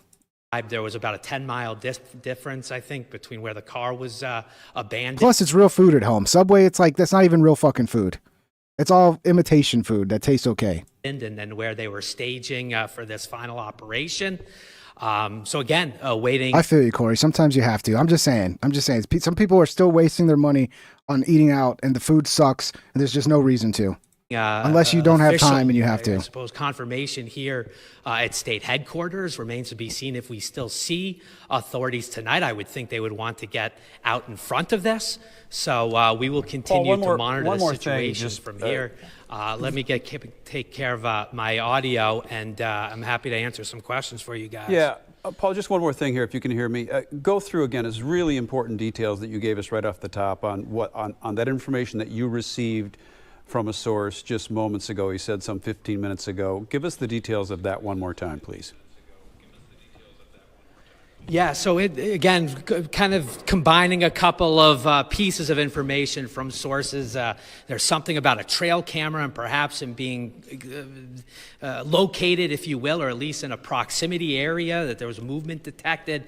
But then from police, not someone directly on scene, but the law enforcement community is tight-knit. Clearly this case, while it ended in Sibley County, it's certainly in some way, shape, or form is Hennepin County based, right, with Brooklyn Park and Champlin.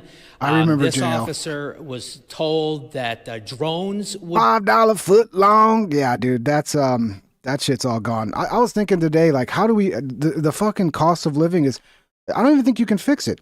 Because, I mean, wages seem to not really be going up enough. And, like, if wages do go up, then that's just going to make the cost of living even more because you got to pay people more. I think this is a new reality for a long time. Find him crawling in the dirt in a field, and he would subsequently surrender peacefully. So drones, trail cams, and a peaceful Take care, John. Thanks for the support, brother. surrender.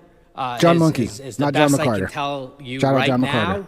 Again, I am in the nerve center where you would think we'd hear from state authorities just as soon as possible. But right now, we're going to have to go with sources on the ground, and Fox 9 is comfortable reporting that at this point. Paul, I don't know if you can hear me. So nobody is there in that center right now, or who is there? I mean, is there any indication that there's going to be any sort of an update from officials?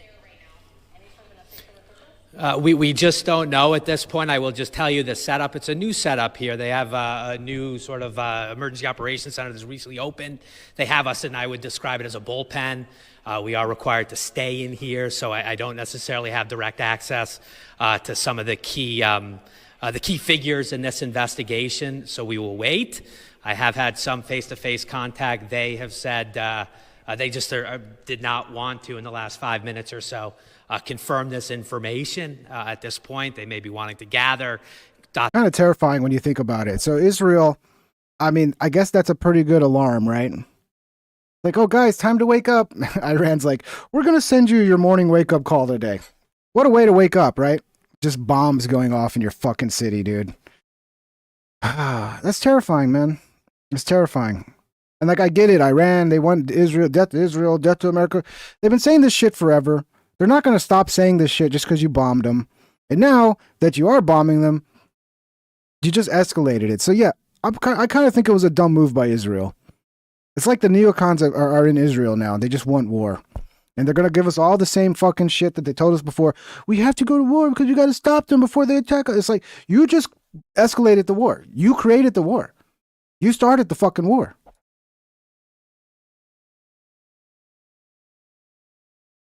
All right. Where was that? Right here. Dot their I's, cross their T's, make sure they have everything in order from the field before they say anything. So we're at their mercy in that sense. But clearly there are other ways to get information in this day and age. And we do feel like we are in position with our sourcing on the ground there to Yeah, but they've been saying that forever, Peen Money. They've been saying that for, I mean, as long as I've been alive. Iran is so-and-so amount of time away from having a nuke.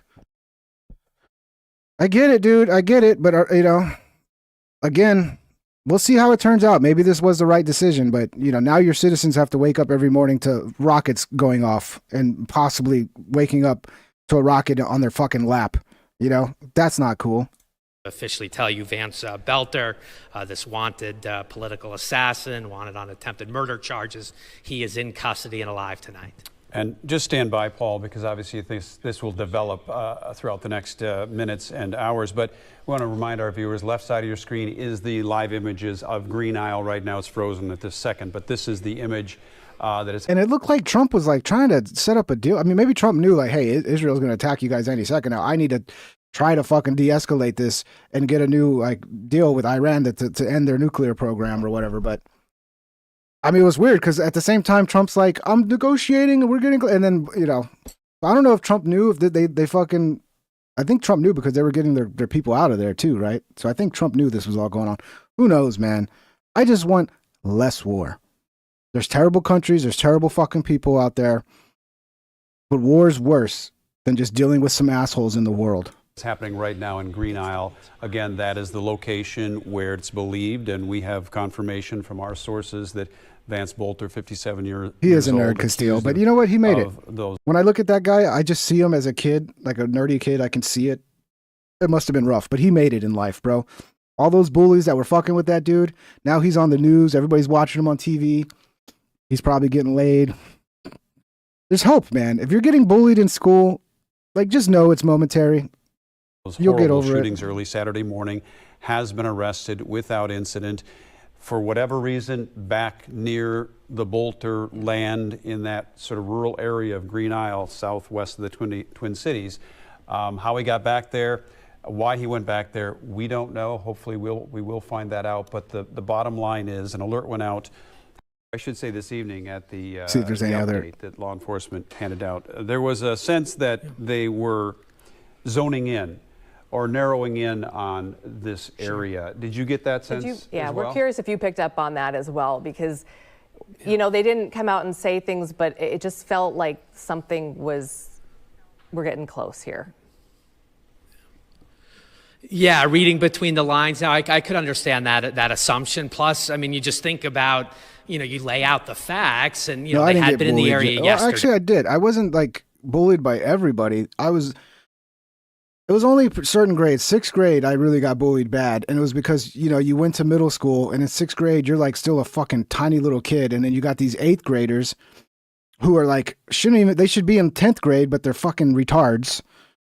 And they, you know, get held back. So you're dealing with like these 16-year-olds, mentally retarded kids who are just like beating up the fucking 6th graders. That's the bullying I dealt with.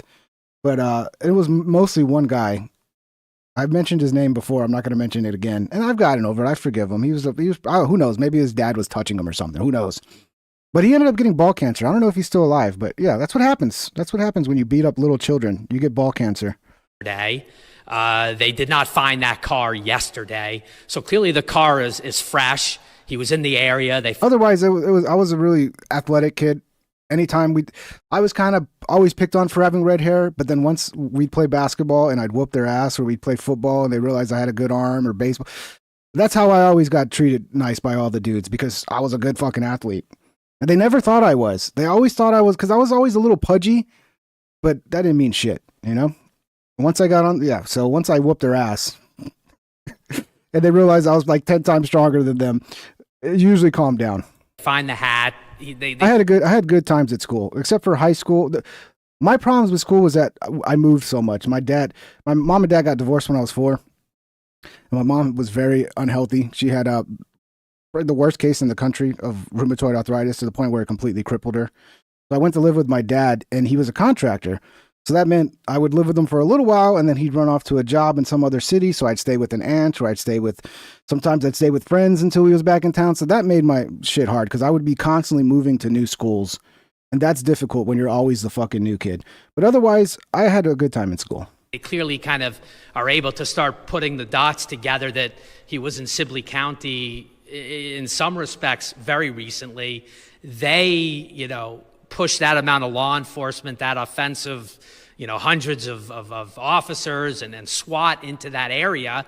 You know, I'm guessing they could, you know, quickly account for vehicles that, you know, was anything stolen. You know, if you account for sort of the properties, and then perhaps check off, you know, that vehicles are where they should be. Now, all of a sudden, you have to start assuming he's likely on foot if he's not getting assistance. And, you know, at that point, yeah, you probably feel like he's in this area. You know, I will point out yesterday, though, they really were confident that they had him in that area around the Hortman house, that 3 square miles. And we would come to find out later that hours earlier he had gotten free of that zone and was in Minneapolis. So, you know, how you read, you know, the tea leaves and what you think, and then what you're told, and you try to read between the lines there. You know, you can kind of make of it what you will, but this is the guy that got bullied, and this is the guy that was bullying him. I bet you. I mean, you know, the looks are pretty close. But, you know, they clearly kept, I know they, even after sort of free. And she was the one he had a crush on, but she would laugh at him and make fun of him, and then he would bully him. Up that road where the car was abandoned, and opening up the roadway, towing that. I wasn't if you're talking about me, Riley, I wasn't a high level athlete, but in my little small towns, actually, if I would have stayed in Phoenix, I probably would have been close to becoming a professional baseball player. Because I was on the team. I was the best hitter on the fucking team. And this was a big school, Madison #2 in Phoenix, Arizona. And just before the fucking season starts, my dad's job ends, and he's got another contract. And I think we went to Austin from there. Who knows? And then moving made it hard to stay in sports, because I'd always come halfway through the season, and then the coaches wouldn't fucking know me, so I'd get no love. Vehicle, they remained in full force. I kind of gave up checked taking with sports seriously. Our colleague down there, and she had said that there was still a huge presence at the staging area. So I think they were kind of now starting to really zero in and press in on Belter, and we've now seen in the last 20 minutes, 30 minutes or so what that ended up with, which is his arrest. And I did just, my photographer is looks like scanning some social media, and there's a photo. Okay, I think we know everything we need to know for now. I'm sure a lot more is going to come out about this. Or we may not hear anything about this again. This might be like the first attempt on Trump in Pennsylvania, where, you know, we just don't hear anything else. But at least this guy's alive. I'd like also the second attempt, the crazy guy that went to Ukraine that tried to shoot Trump at the golf course. Didn't they arrest that guy? And now they don't even we don't hear anything about him or what his. A lot of this shit just gets fucking covered up, you know? Crazy. Let's see. Good morning, Israel. Let's see. That's a great thing to wake up to in the morning, right? Thank you. Thank you, guys. See, if I was a citizen in Israel, I'd be so pissed off at Again, I'm supposedly going to look at all the firefighters. I'm supposedly going to have some Haifa videos soon. Haifa? I'm guessing that's in Israel. So yeah, it's peaceful now. Some reason they don't shoot them during the day. They only fire them at night. So, looks like Israel's going to make it. I always get worried when I see those fucking lights in the sky, those streaking missiles in the sky. I'm like, oh, I hope this one doesn't have a nuclear warhead on it. I seriously hope. Okay? Let's see what else we got. I had some stuff from earlier. Let me pull this shit up. All right, so at least that's concluded. They got the guy in Minnesota now. Let's see here.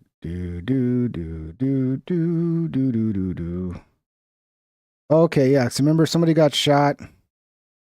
Yeah, this is not the right one. Yeah, let's get an update on that. The guy that got shot in Utah. Is that? Nope, wrong one. Sorry, trying to find the right link here.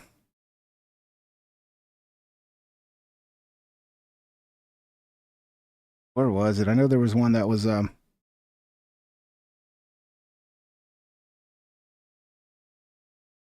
yeah, this one. This is what went down.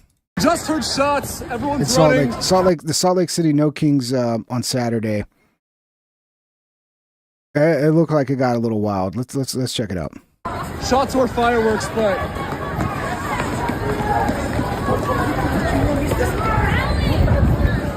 a crazed gunman was taken into custody Saturday night after allegedly opening fire on thousands of protesters in Utah. Okay, I think that's a little misleading. He didn't open fire on thousands of protesters. I think it was one guy he opened fire on. Again, let's watch. someone's saying that there's a guy with a gun. Someone just got shot in Salt Lake City. Yeah, I heard something about that. Chris DiDio says, did you cover all the Strato fortresses and mid-air refuelers leaving the U.S. bound for... Obviously, we're getting involved. Obviously. Protests. I mean, at this point, look, let's bring Israel in and just make them a state. If like everything Israel gets involved in, we got to be a part of, then they might as well be a fucking state. Right there. Someone just got shot.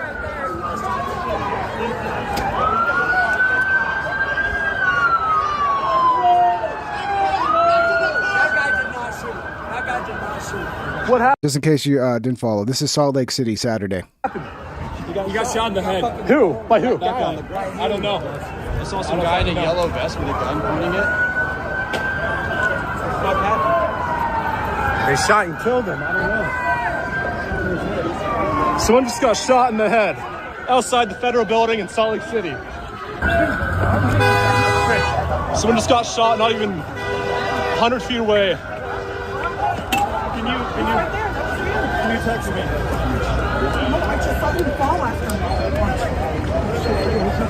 Where's the guy down at? Right down there. Yeah. Hey, find it, and then.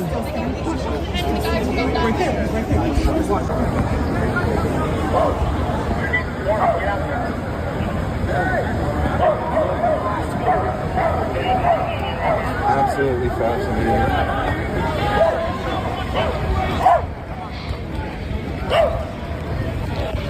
100 south. 100 south, guys.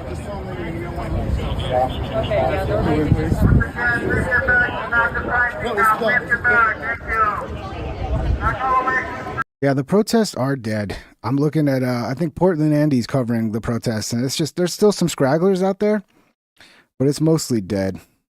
Let me see Dad gone live out there. Let's see, we'll finish this. Only about a minute left.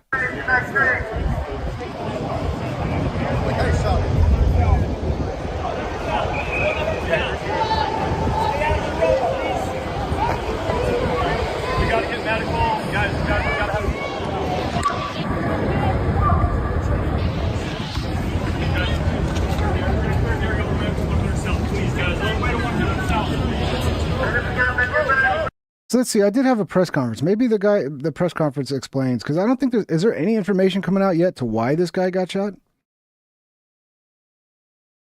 Let's see. Here we go. Here's a press conference from the police. These are usually boring, but we'll give it a chance.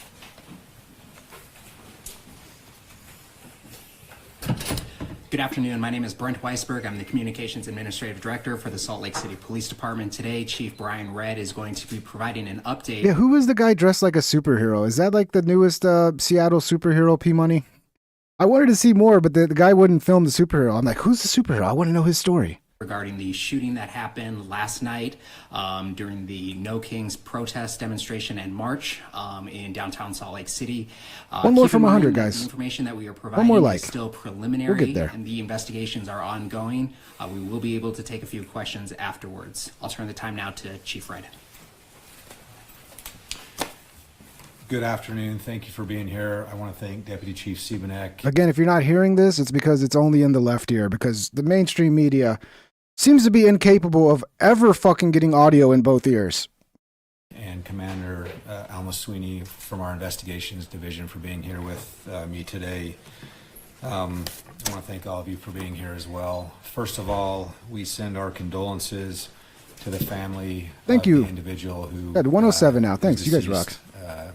At the hospital last night. You guys have been really And supportive also the last for week. I anyone really else impacted appreciate you by this guys. event.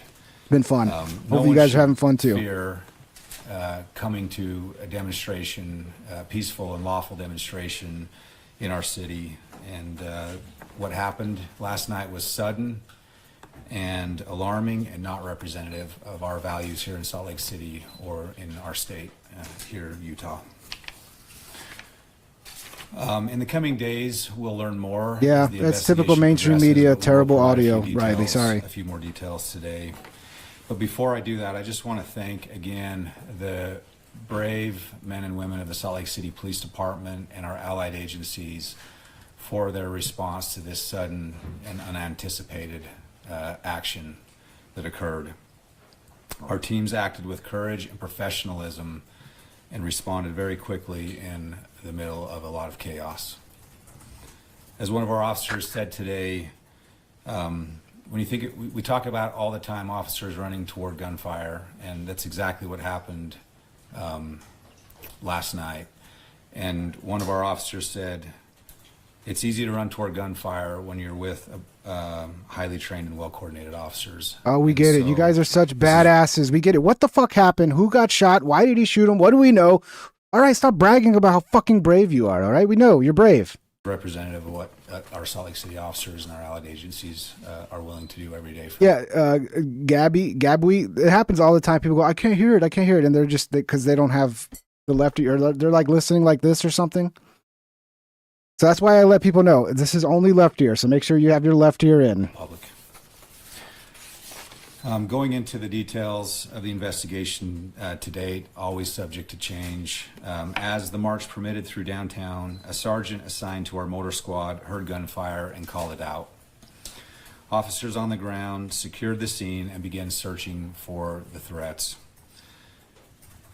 When they arrived, they found a man down with a gunshot wound and began life-saving efforts.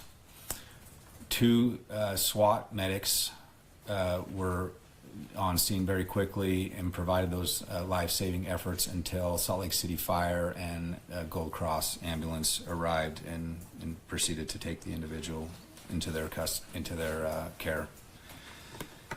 Despite their efforts, the victim did die at the hospital, And out of respect for the victim and their family, I won't be releasing the name here, but it will be released later today. Our preliminary investigation shows that our victim was not the intended target, but rather an innocent bystander participating in the demonstration. Oh, that's fucked. The first things I heard about this, it sounded like there was a shootout. So you're telling me there was a shootout and this guy just happened to be in the wrong place at the wrong time? That's fucked. Shortly after the shooting, officers and detectives were flagged down near 100 South, 200 East, and there they found a man later identified as 24-year-old Arturo Gamboa.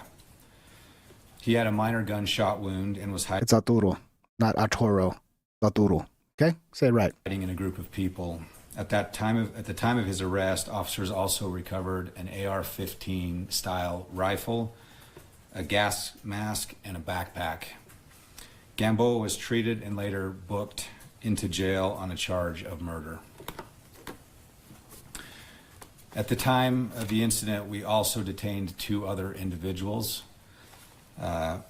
These individuals were wearing high visibility neon vests and were armed and possibly part of the event's peacekeeping team.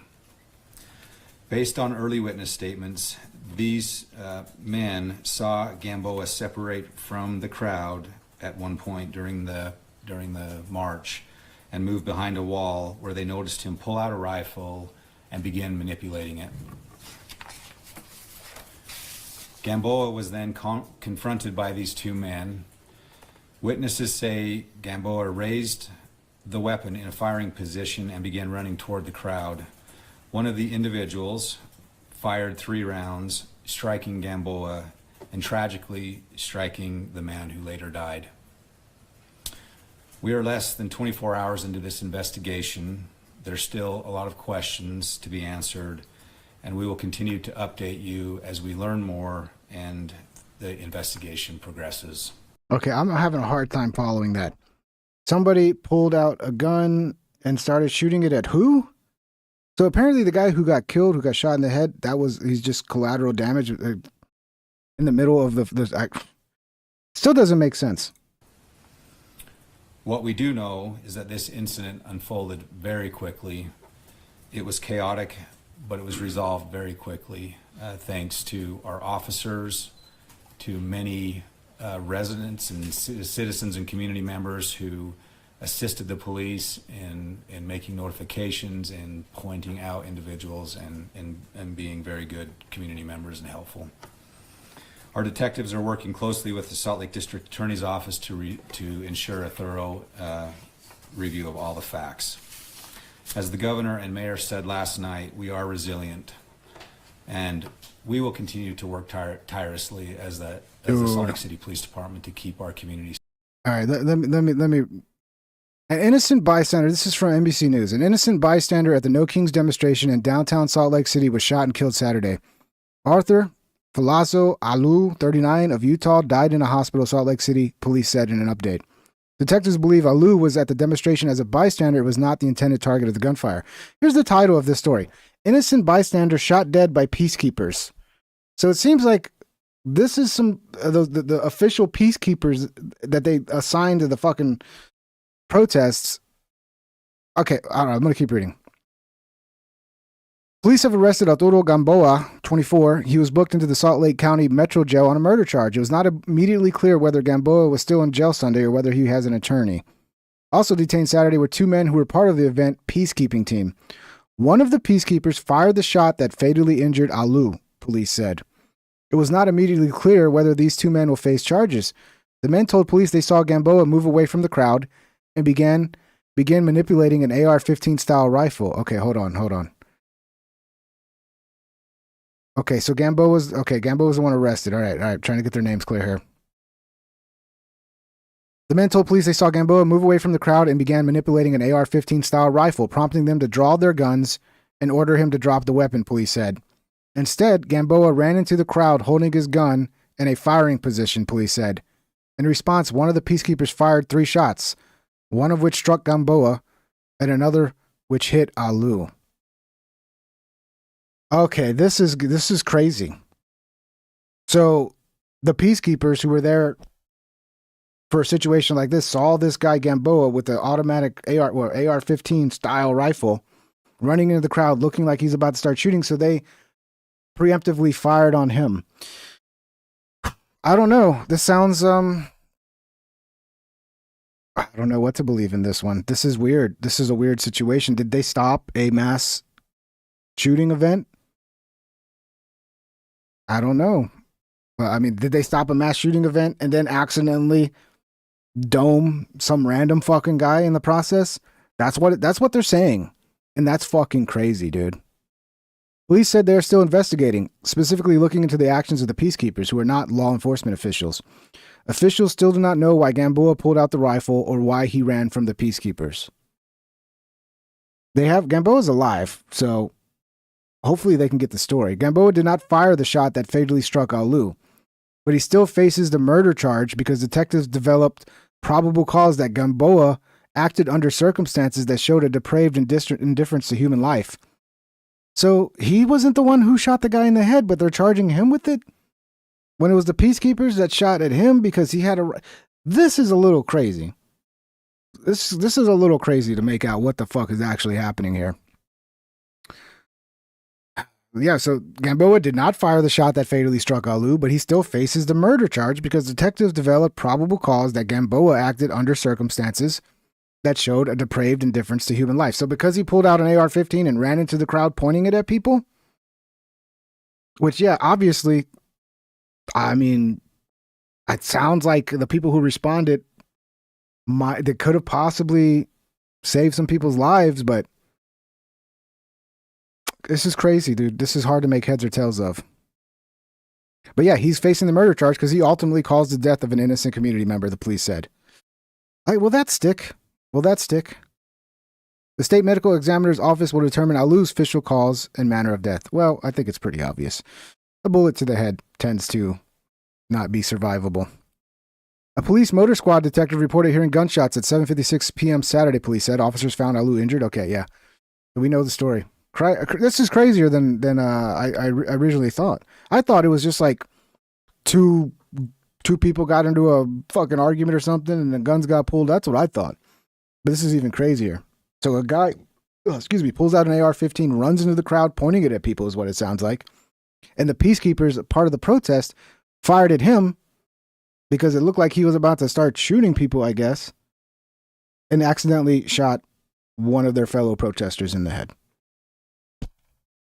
Wow. That's fucking nuts, guys. That's fucking nuts.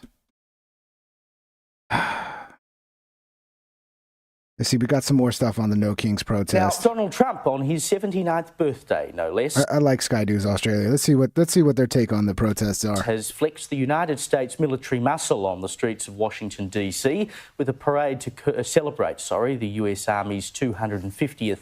Yeah, Riley, that's exactly what they're saying, but it just seems weird to me. Like, how can you get a murder charge when you weren't even the one that shot the person in the head? Yeah, you reacted reckless. I mean, obviously that guy was up to I don't know, man. I don't know. This is just, it's hard to fucking make sense of this. This is a crazy story. Anniversary. Now, he had this idea during his first term, apparently, so he's finally managed to pull it off. And the president praised US soldiers who've served and issued a message about the hope for the future of America. America stands tall. America stands proud. Man, Trump sounds tired, don't he?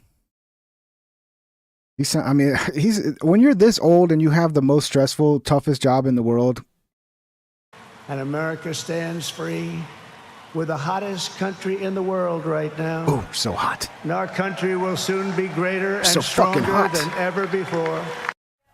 But while that celebration of the US was going on the other side of the country in Los Angeles, you had more of this rioting that we've seen all week.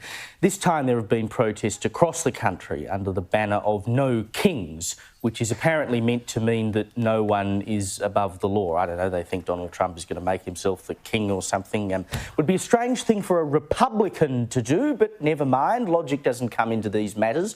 Sky News First Edition host Pete Stefanovic was there as the LAPD attempted to force crowds from the city streets. Well, the police have given protesters... Yeah, Pesky Man, he says YouTube makes the stream... They changed the way they're playing ads on YouTube, right? So instead of...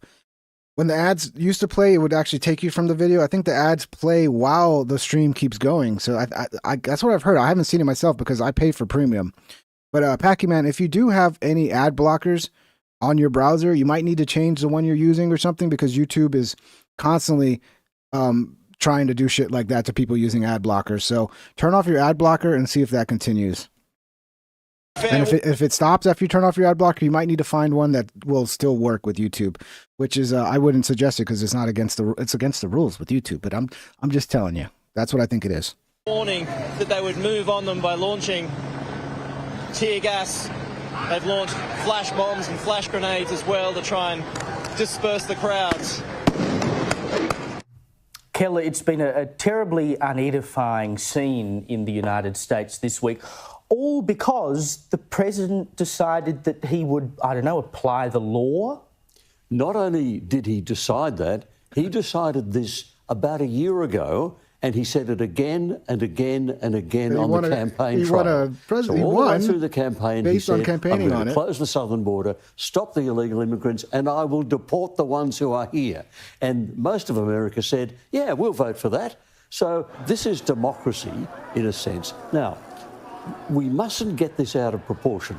There are good pictures coming out of the demonstrations, protests, riots, call them what you will. And because there are good pictures, they get lots of coverage on television. I worked out years ago when I was working in television news, you only needed two things, bad news and good pictures. And this is it, bad news and good pictures. So it gets covered a lot. But that doesn't mean it represents America. The word people keep using is divided America. That always creates the mental image, oh, there's half on this side and half on that side, which is rubbish. There's maybe 10 or 20% who have a Trump derangement problem and hate everything. Who they got a picture of P-Money, the Minnesota guy? He does, and have decided not that they're in favour of illegal immigrants, but they will be now because Trump's against them. And not that they're in favour of burning police cars, but they'll do it now because they want to upset Trump.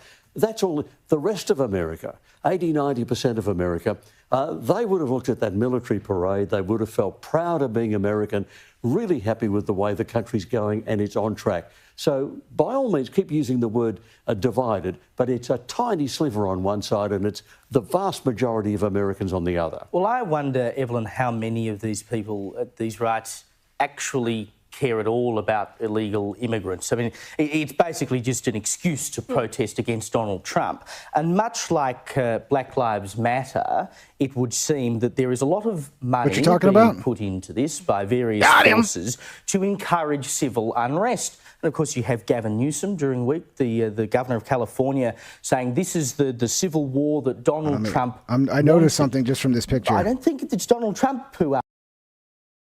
I think he lost. So that picture of him looking fatter, I think he lost some weight because he doesn't look as fat in this picture. And from this picture, it looks like, yeah, I could have been the guy. So who knows? The guy might have lost some weight recently. You know, he might have he was like, oh, I'm going to become an assassin. I need to start training and get into better shape. And, you know, probably just cut out the carbs. It's really fucking easy, guys. It's really fucking easy. Just whatever, count the amount of carbs you eat in a day and just cut that in half. And then when you get used to that, cut that in half again. And get your carbs as low as you can. You will lose fucking weight. Guaranteed. Guaranteed. Looks like he's in the middle of a crop circle. I don't know where he's at, but got him. Bitch. Yeah, Israel. Man, that building took a big shot. Let there be peace on earth and goodwill. Or whatever the fucking saying is. I don't know. All right, let's get back to it. Ramsey County. Wrong one. Where was I at? Which one was I at? No King's protest. Here we go. Asked for all of this. I think it's nefarious forces that have you could just cut soda as well, but guess what cutting soda will do? It will lower your carbs because a lot of people's carbs are coming from their sweet drinks. Yeah, cut out the soda. That's going to lower your carb count big time as well. Start working out. That's great. Working out. I worked out like a maniac every day. As a kid, I was still a chubby kid. I was in good shape. I had fucking muscle. I could outlift everybody. But I was still chubby. Like in the stomach, I still was chubby. Not very much, but now if I had cut my carbs back, I probably would have been one of those kids with a six-pack. So working out is great, but you're not going to get in the same shape as if you're eating well and working out. And you can just eat well and not work out and lose a bunch of weight. So if you don't want to work out, I know that's blasphemy, but losing weight's important. So if you don't want to work out, but you still want to lose weight, you can fucking do it.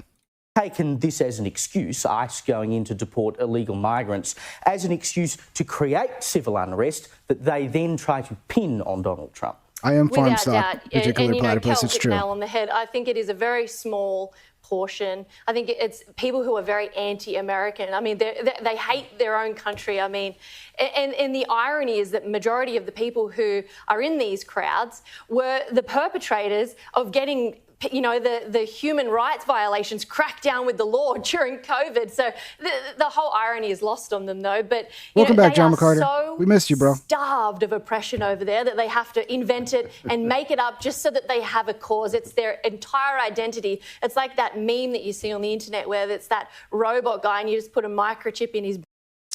All right, let's see what else we got. We got some other stuff here. I know there's a few more links. Oh yeah, here's PBD, supposedly there's some links between the No Kings protest and China. I mean, I know that it was funded by one of the Walton chicks, that, you know, the Walmart people, which makes perfect sense. Like, of course they want Trump out. Trump's like a real threat to the way they've been doing business, which is, you know, slave labor in China to produce goods. So let's get to that one. Let's see. Have you seen the Chris Cuomo clip? Okay, let's show the Chris. Do you know which clip I'm talking about, Rob? Or no? I don't, but I'll funded by China. There is the whole. Who's funding this protest? I have it. Thank Rob. you, John. I'm honored to be your bestest friend, John. Who's funding the Thank you, protest? brother. You're a friend of mine too, John. This one right here. You're a friend of all of us, John. Is this the one, Rob? Is this where he says? Here, I'll just grab the one you sent. Yeah, just show the one I sent you because it shows, you know, what's going on with who's funding it and what their reasoning is and the division. It's very interesting, his take here. Go ahead. Watch this here. This is Cuomo, Vinny's best friend. Fed by dark sources with a desire wait a minute. for our We're relying on Chris Cuomo? This is who we're... I mean, maybe he's capable of doing good journalism, but anything that comes from Chris Cuomo, it's hard to go like, oh yeah, Chris Cuomo's right. Okay, I don't know. Let's listen. destruction. One of the main players in organizing and funding the Los Angeles protests is a group called CHIRLA, C-H-I-R-L-A, acronym, Coalition for Humane Immigration Rights. They have received millions in government grants and state grants, but now reports are showing that there may be a foreign link, specifically from China, funding and organizing these protests. The pro-Chinese far-left Party for Socialism and Liberation, they're known as the PSL. They are working with CHIRLA, helping fund the protests in Los Angeles and maybe elsewhere.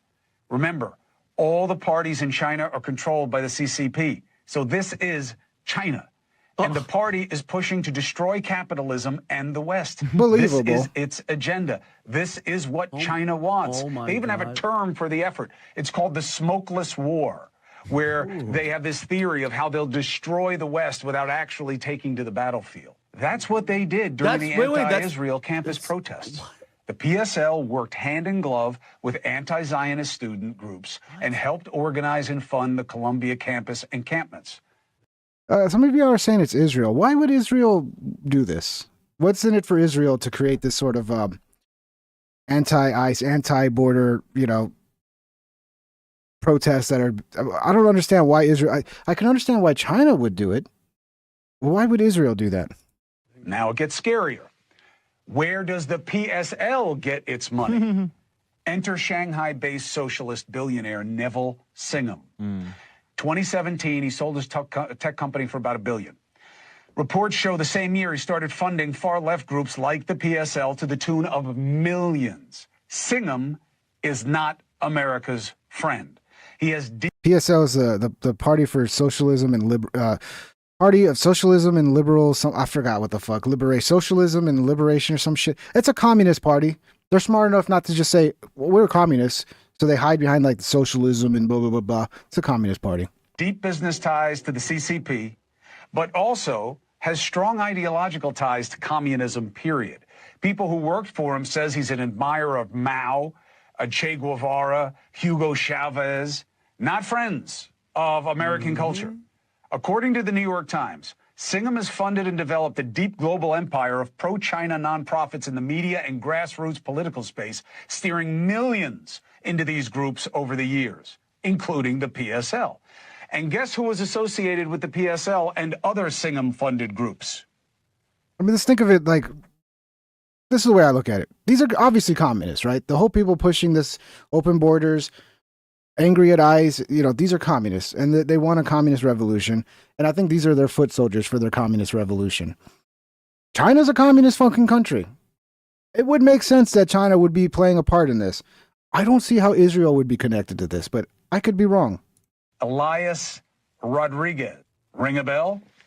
This scumbag, the 30-year-old Chicago man who murdered 2 Israeli staffers in cold blood last month to make a political...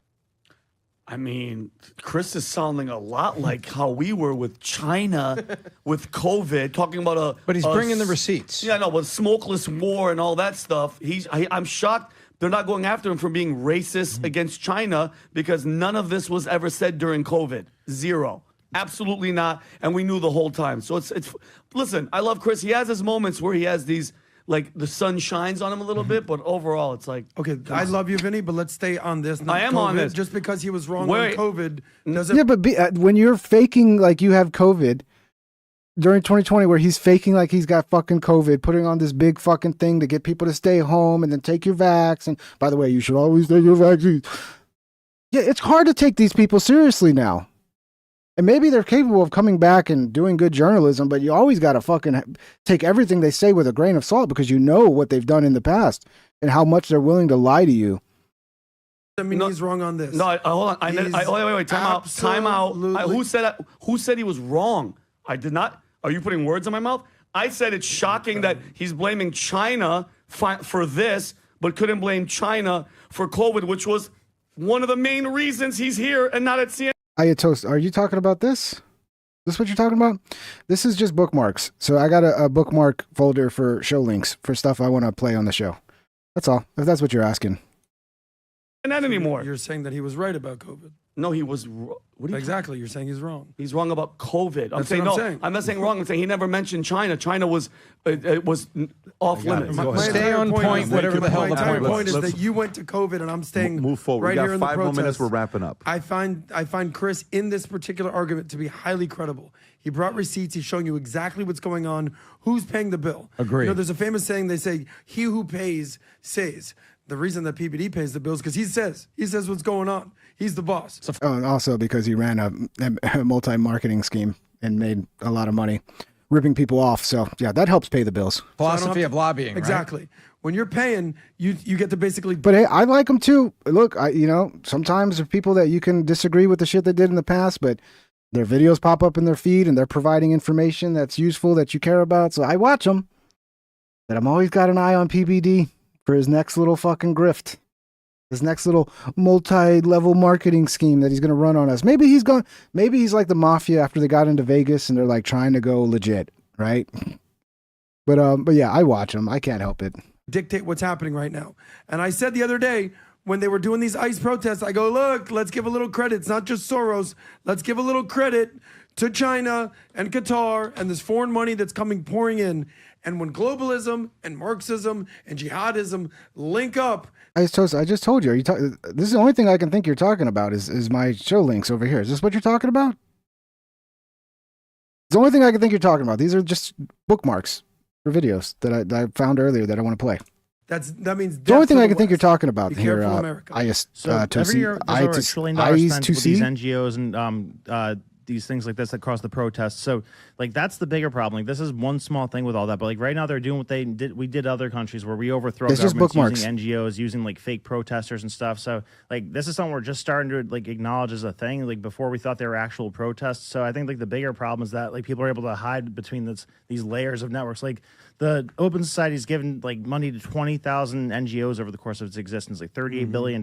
So it's a lot of influence, and they could overthrow our country this way. Like that, this is like a way to, like they said, a smokeless. They called it a smokeless war. Yeah, exactly, yeah. So Brandon. this is a really effective way to do that. And like I said, $1 trillion is spent on this every year. So you think it's as effective as it was pre-COVID?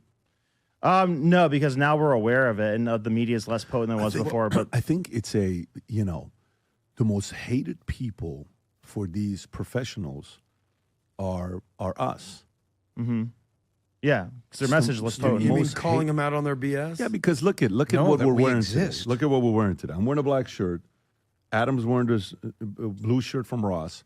Vinny's wearing Angry Patriot. You had to throw that in there. What do you mean? Wait, is he talking about the mainstream media? Yeah, of course the mainstream media. Look, imagine if you went the hard way of going through journalism school, just to end up at now you're fucking working at your local Fox News affiliate and you're making like $20 an hour. Meanwhile, people at home don't have the rules you have, are sitting here like me, just reacting to the news real time, making probably more money than they're making. Yeah, I'd be jealous too. I went to Ross with you. You said you looked at this and you bought it for $12.99. And we have no boss, by the way, except the fucking algorithm. It's a nice shirt. It was a buy one, get one pack. Give me a little respect. Get one. Right. Next thing you're going to say, I'm going to say, I look like the guy protesting at Disney. Was it me? Brandon looks the best. He's got the Valuetainment shirt and the USA hat on. And then Tom. This is going to become a advertisement for their fucking shit they're selling. Ready to go golf. No, it's Father's Day. It's dad wear. Is that it? Are we off the topic already? But you know what it is? Sometimes we'll put this. I like wearing a suit every day. I actually really like wearing a suit. Regular guys. You don't see my degree on the wall from Cornell or Ross from University. We make sure Brandon's, Vinny's degree's always on the wall right behind him, right? America is sitting there saying, can we just listen to... Dodge Hodler, is this true, Dodge? Dodge says, I bought a wallet from them, PBD, for like $100. I'm sure, dude, I might come out with some merch at some point, but it's like, I don't know. Should I even do merch? You guys, if I'm going to do merch, I'm going to come up with designs that I think are fucking artistic and great that I'm proud to sell, which is a lot of work. I'm just not going to go, oh, here's just this bullshit. But yeah, so you bought a wallet from them for $100 and they were trying to get me to agree to some meetings and dinners to discuss some kind of pyramid scheme. That might be the grift, guys. So now they got this big audience. They actually virtue signal to this right-wing audience, and maybe they believe it, and maybe they're actually trying to do good journalism. But at the end of the day, the grift is to try to still sell the fucking multi-level marketing schemes to their audience. Maybe just keep one eye on PBD at all times. Do not take your eyes off of this guy. You take your eye off him, next thing you know, your wallet's missing. Some real people. And I think those guys, the reason why Soros had to go buy those 400 radio stations, whatever it was, he's thinking that's still effective. It could be with the older audience. They hate people like us. If you're talking about Ash Zombie, something Rogan, I hope. You're talking about my merch. No, I can't do merch with Rogan. That's not... Yeah, that's for Rogan. I can't sell Rogan merch. That's not kosher. If he really, really wanted to control it, you know what he should do? Pay these people? Go spend $5 billion, buy the top 60 biggest podcasts. Mm-hmm. That's how you do it. Right. If he really wanted to do something. Now, his son may do it, shit. You know what I'm saying? Yeah. Like, he may come out and do stuff like that, but get ready for some real weird things going on go into podcast. If you guys are artists, because I have designs I have ideas for, but I'm not really an artist. So yeah, if you're an artist and you wanna work on it, hit me up. Go into Discord and send me a message. By the way, Discord's in the description, guys. Go hang out. It's fun. Got a lot of good people. Got a good community in there. We do gaming, all kinds of shit together. So come on in and be a part of the community. And it's free. You mean how Qatar is We're not going to try to sell you a multi-level marketing scheme in the Discord, okay? It's just a hangout. allegedly funding Qatar certain people being out one there? of them. I mean, by the way, Candace and Theo, allegedly. Hey, guess what? But, honestly, the best part about the Discord is when I go live, you'll actually get notified. You'll actually know when I go live if you're in the Discord. Don't throw Russia out of it. Russia was also, and then don't throw Israel out of it. They're meeting with Tim Pool. Israel, by the way, I would love some of your money. They give me zero fucking money. I'm out here defending Israel. I'll take a shekel or two, guys. But what I haven't been paid 1 red cent. Either of you. Really? I love the fact that they think that you've been bought by Israel. I go, news to me, Oz. I haven't seen PBD take 1 cent from anybody. So they're as generous as you are. Yeah. No, but by the way. That's cool, Stizzy. You got the YouTube noti. Do you have notifications turned on, Stizzy? Or are they turned off and you still got the notification? That's been a real problem. Wait, but what I'm saying to you is, Benito, right now I'm catching up. I like a lot of single player games, but the one multiplayer game I play right now, which probably nobody's going to want to play because it's very difficult, it's a hockey game called Puck. And it will take you 2 weeks just to feel like you could even play the game because it's that fucking hard. But it's a first-person hockey game where your mouse controls the stick, the hockey stick, and it's so hard. But once you go a couple weeks and you fucking start learning how to, it's so much fun. The skill level, I like those like really hard skill games. I'm also going back. I'm playing Mad Max because I never finished it, and it's a pretty fun game. And I think I'm also playing Green Hell again because that's a fun game. But I play Counter-Strike too. I'm an old school Counter-Strike player, so there's a lot of different games. Just depends. Do you think mostly I'm all PC though. I don't play console games. Qatar is capable of doing that? 100%. Yeah, Absolutely. And I'm probably when GTA 6 comes out, that will probably be the first time I ever stream gaming. When GTA 6 comes out, I'm going to stream and play that game because why not? Israel's I capable might do of it on the second channel though, Pink Trip 2. doing that? Do you think Russia's capable of doing that? Do you think Soros will be capable of doing that? Yep. That's right. And And I'm America. telling you right now, be careful. God. I'm telling you right now, people want Spotify contracts. You're going to see the Yeah, next Puck is 45 free. years, people It's are an going to want amazing Soros contracts. You, I know it bothers me that you're going to be I right. am dead serious. Yeah. I am dead serious because his dad went and bought the radio stuff. The son is going to buy a podcast. And the only I don't know, man. I don't know why a lot of these Soros people aren't. I mean, come on. We know what they're fucking up to. I don't know why they're allowed to do the shit they do. Oop. In the wrong one. Let's see. Did I have anything else here? Oh yeah, the THC ban. Remember we talked about this the other day. It's still. I think there's 5 days for fucking Governor Abbott to make the decision to either let the bill go through, to sign it, which will also let we'll bring the bill banning THC through, or to veto it. And I hope to God he vetoes it. And I told you there was some funny shit going on. The little bit I could find out was that the Lieutenant Governor Dan Patrick, piece of shit. I thought it was the alcohol industry that maybe paid him off because they're probably seeing alcohol sales. But no, it turns out, yeah, it was these fucking 3 companies that are licensed to sell medical marijuana in Texas. The what was the name of that? The Teacup program. They were about to go bankrupt. When they legalized hemp, and now we got these hemp-derived THC products. People don't need medical marijuana anymore from the state, so they were about to go bankrupt. These 3 companies. This is probably who's fucking funding this ban of THC here. The fucking loser ass fucking medical marijuana industry. Fuck them, dude. And Dan Patrick's such a piece of shit. Oh, this makes me mad, dude. This makes me mad because I don't want to have to go back to buying my weed illegally again. I don't want to have to do that. It's been so fucking nice to just drive a block down the road and get some legal fucking shit. But no. Anyway, marijuana company bribed politicians to get rid of hemp. We're talking probably close to $1 million, if not more, in lobbying money spent with. The problem with you, I fucking hate shorts. Texas medical I hate marijuana shorts. company bribed politicians to get rid of hemp. We're talking probably close to $1 million, if not more, in lobbying money spent with lobbyists with direct ties and people with direct ties to the lieutenant governor. Dan Abbott, lock this piece of shit up, Greg Abbott. Greg Abbott better fucking veto this, dude.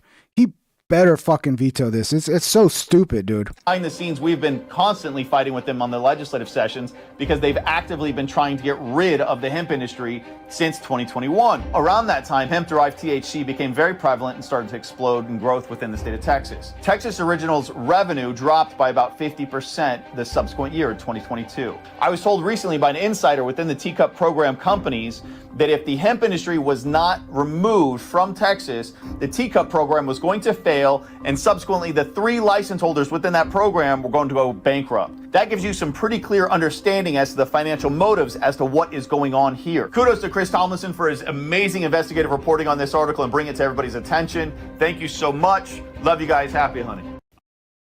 I think we need to protest. We need to protest this, but protest it right. We need to get the veterans out there because there's so many fucking veterans that are benefiting from legalized weed, basically. I know we say it's hemp. It's just, dude, I'm telling you, the THCA edibles, they fucking work. They fucking work just as good. They do the job.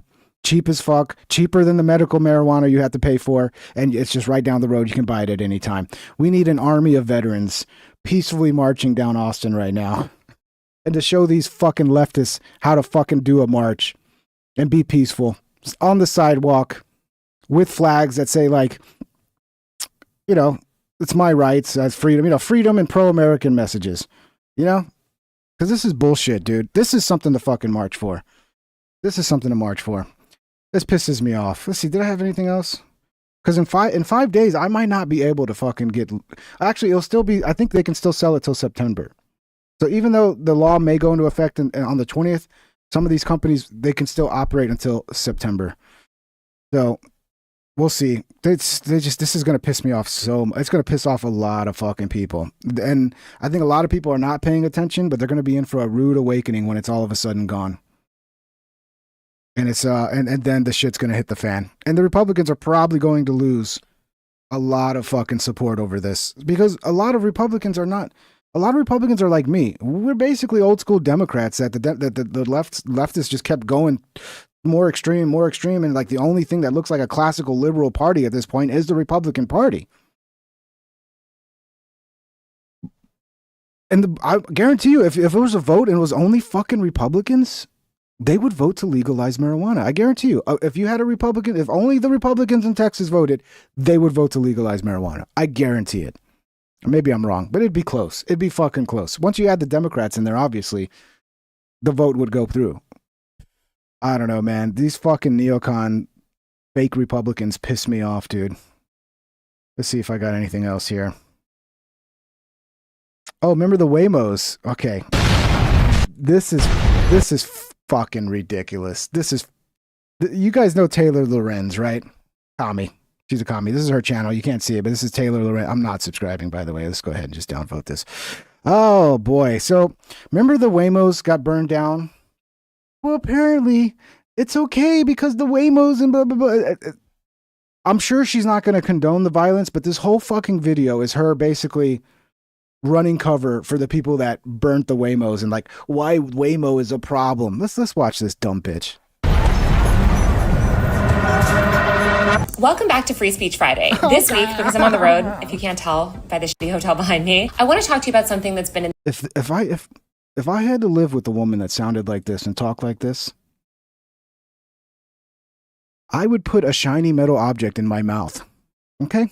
the news a lot lately, and that is Waymo. These are the automated, all-electric rideshare vehicles that were set on fire. And that's when a group apparently waiting for those cars attacked them. Waymo is steering clear of downtown LA until further notice after 5 of its driverless cars were destroyed during the ICE protests. What we've been hearing is that some of these agitators have been using some sort of accelerant, possibly spray paint, working to light that, and that's how they've been able to get these on fire. For the past week, especially on X, influencers, pundits, big name figures have all been freaking out about Waymos being set on fire. Are you freaking out about the cars being set on fire? Let me explain to you why Waymo is terrible. She should be banned off the internet. In downtown Los Angeles last weekend. The Waymos were burned during protests against ICE. A lot of people seem deeply confused about the burnings of the cars. Yeah, I mean, but then here's the problem, right? You don't like the smell of weed, right? But yet people, if they smoke in their apartments, they get fucking evicted. So like, it's like, okay, you can't smoke in your apartment and you can't smoke outside. So like, what the fuck is there? Like, let people smoke in their fucking apartments inside their homes without being evicted, without being fined extra. And it'll be okay. You won't have to smell it as much. But no, they force everybody outside because these apartments don't want anybody smoking inside. So I want to talk about why there's so much anti-Waymo sentiment right now, the rise of surveillance at protests, and how it all affects speech. I'll start by saying people in Los Angeles love Waymos, okay? They're easy and convenient rides in a city with abysmal public transport and poor car-centric city planning. Los Angeles Waymos have largely been immune from the type of attacks that have happened in places like San Francisco, for instance, where the cars have become a symbol of gentrification and battles over public transit funding. Waymo launched its LA robotaxi service last year, and since then, the company has completed hundreds of thousands of rides across cities like Phoenix, San Francisco, Los Angeles, and even some newer markets like Austin, Atlanta, and soon DC. Dude, I heard the Tesla fucking one that's coming is going to be super cheap, like 0.2 cents per mile or something. Dude, if this comes to fruition and they have driverless fucking cars everywhere and they're super fucking cheap, I'm not going to own a car. Why would I own a car when I can have a robot car come pick me up and it basically costs less than owning a car in the long run? I'll be taking these fucking robos everywhere. I'll sell my cars. Fuck that. It's annoying having a car, man. The upkeep, fucking having the registration and the insurance. Fuck that, dude. Give me a driverless robot car all day long. As more people begin to understand exactly how Waymos operate, though, and learn what the company's policies are regarding sharing footage and data with the police, I do think that we're going to see a lot more Waymo attacks. So let's back up and explain briefly how Waymos work. Obviously, they're self-driving cars, but to be a self-driving car, you have to collect a lot of data. That's location data, visual data, et cetera, et cetera. Waymos use LiDAR, radar, and 360-degree cameras constantly to record streets, faces, license plate numbers. Yeah, if I'm rich, I'll still have a car, but I'm not rich. So as a brokey, yeah, it'd be nice to have that service. And literally anything around them. And this is a good thing, by the way. We want self-driving cars to have this stuff so they don't do things like run over small children. But what a lot of people don't realize is that data... Oh, yeah, money, for sure. You need to be investing in this shit. Not investment advice. I'm not an investment guy. But this could end car ownership for the mass majority of the country. Like, owning a car will be something like wealthy people have, but it's not a necessity. Because there are robot cars everywhere that you can call in a moment's notice and take you anywhere. Is collected and stored. And it's not just Waymos doing this, by the way. Teslas, which also have self-driving mode, also record what's around them. In case you're not getting the drift, okay, she talked about the Waymos getting burned out, and now she's going to talk about why Waymo is problematic and what it's a very beautiful job of her kind of low-key how can I put this? Like, it's like low-key covering for the violence by showing why Waymos are a problem, because they're collecting data and they might capture somebody's face and the police might get that information. So that's why they had to burn the Waymos. Okay. And as more self-driving cars enter the market, they will begin collecting this type of data too. Back in April, 404 Media revealed that the LAPD was publishing crime footage it got from a Waymo driverless car in an effort to identify a suspect. As 404 reported, the LAPD obtained video footage from a Waymo driverless car as part of its investigation into a hit and Having a car is not expensive. Okay, AXA. Yeah. Okay, AXA. Well, then lend me the money to fucking fix the 2 cars I have right now that need all kinds of work. Okay? Lend me the money to get my fucking HHR that's old as fuck. Let me get that one fixed. My other car that's fucking from 2000. I have old cars, okay? I buy the cheap old cars. And eventually they need fucking tons of work to be done. And that's expensive as fuck. Okay? My insurance is like $150 a month. Oh, that's cheap as fuck. Yeah, that's cheap. Dude, if I can get rid of all those expenses, I would fucking get rid of them. Run, in which a separate human-driven car hit a pedestrian. The LAPD published the footage, which has a note on it that reads, Waymo confidential commercial information, on its YouTube page to ask the public for help identifying... Yeah, AXA, it's my fault my car's broke. Okay. Yeah, it's my fault that I have an old car that needs maintenance. Like, fuck, of course, old cars are going to need maintenance. That's why it's expensive having a car, AXA. I don't know what the fuck I don't know what world you live in, dude. Even driving an old piece of shit gets expensive. The driver of the vehicle. As Jason Kepler at 404 noted, quote, the situation shows that police...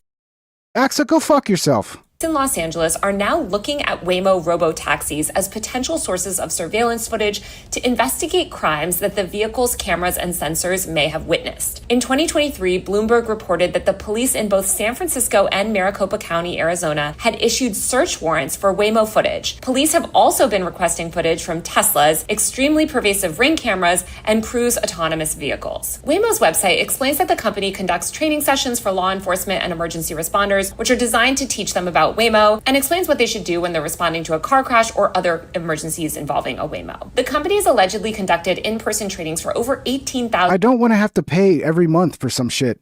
All right? How hard is that to explain? The way I live is I don't want to pay for fucking anything.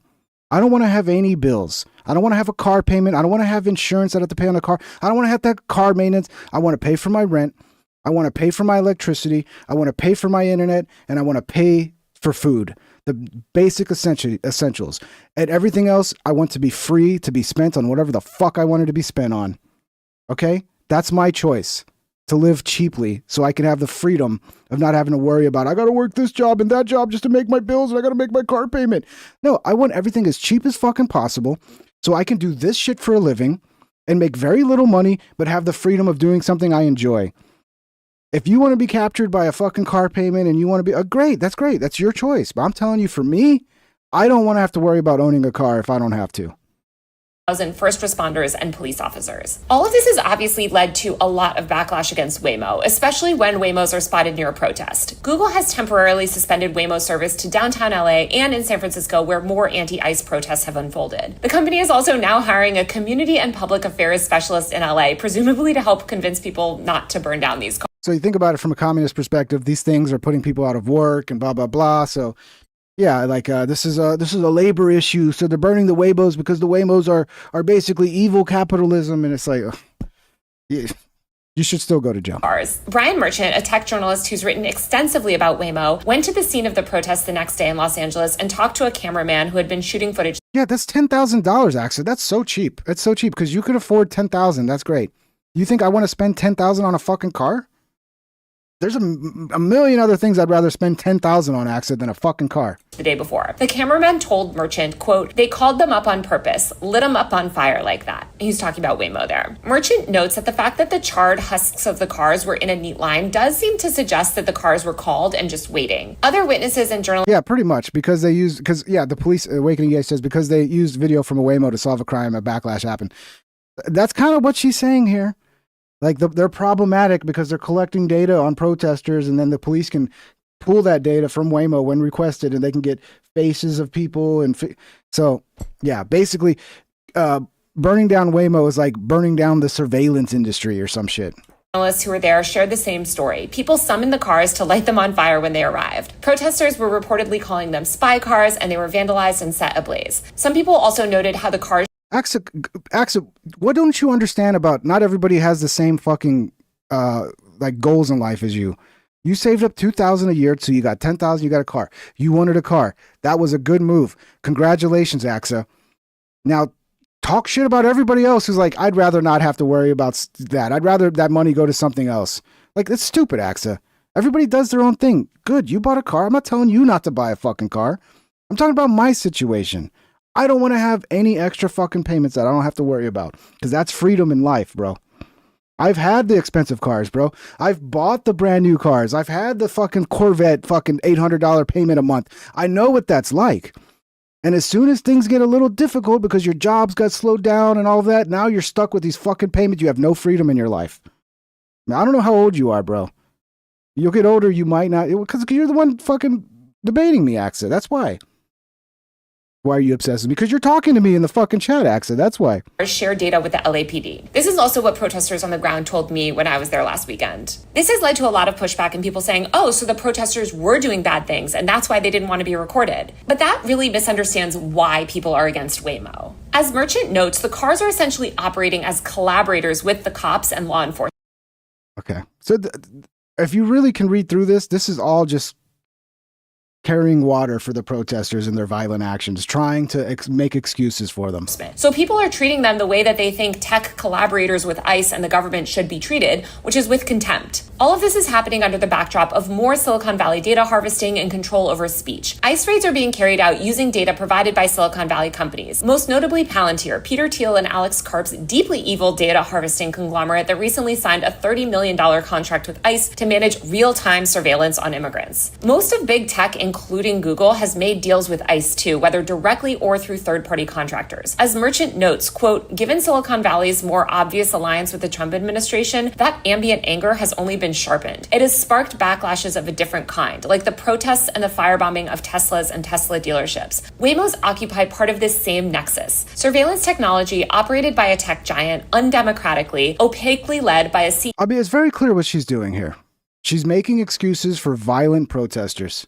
CEO that visits Mar-a-Lago and donates to Trump. The New York Times spoke to Elise Joshi, an activist in San Francisco, who underscored this point. She said, quote, the robo-taxis have become a way for some protesters to display resistance to the tech industry's close ties to the Trump administration. Waymos don't have human drivers. They're devoid of humanity. Destroyed robot taxis are symbolic of the attempts throughout the history of this country by the Axa, Jesus, you keep saying the dumbest shit ever, Axa. It's hard not to respond. Obviously, you hate cars.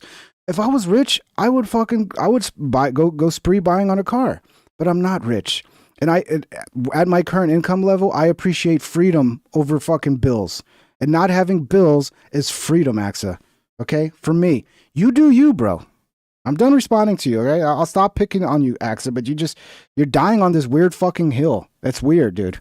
the tech industry to strip us of community. When protesters' every move might be recorded, Goodbye, AXA. Have a great day. Tagged, stored, Go drive your 10K Toyota you're so happy about. Jesus Christ. Like, nobody's ever had a fucking car.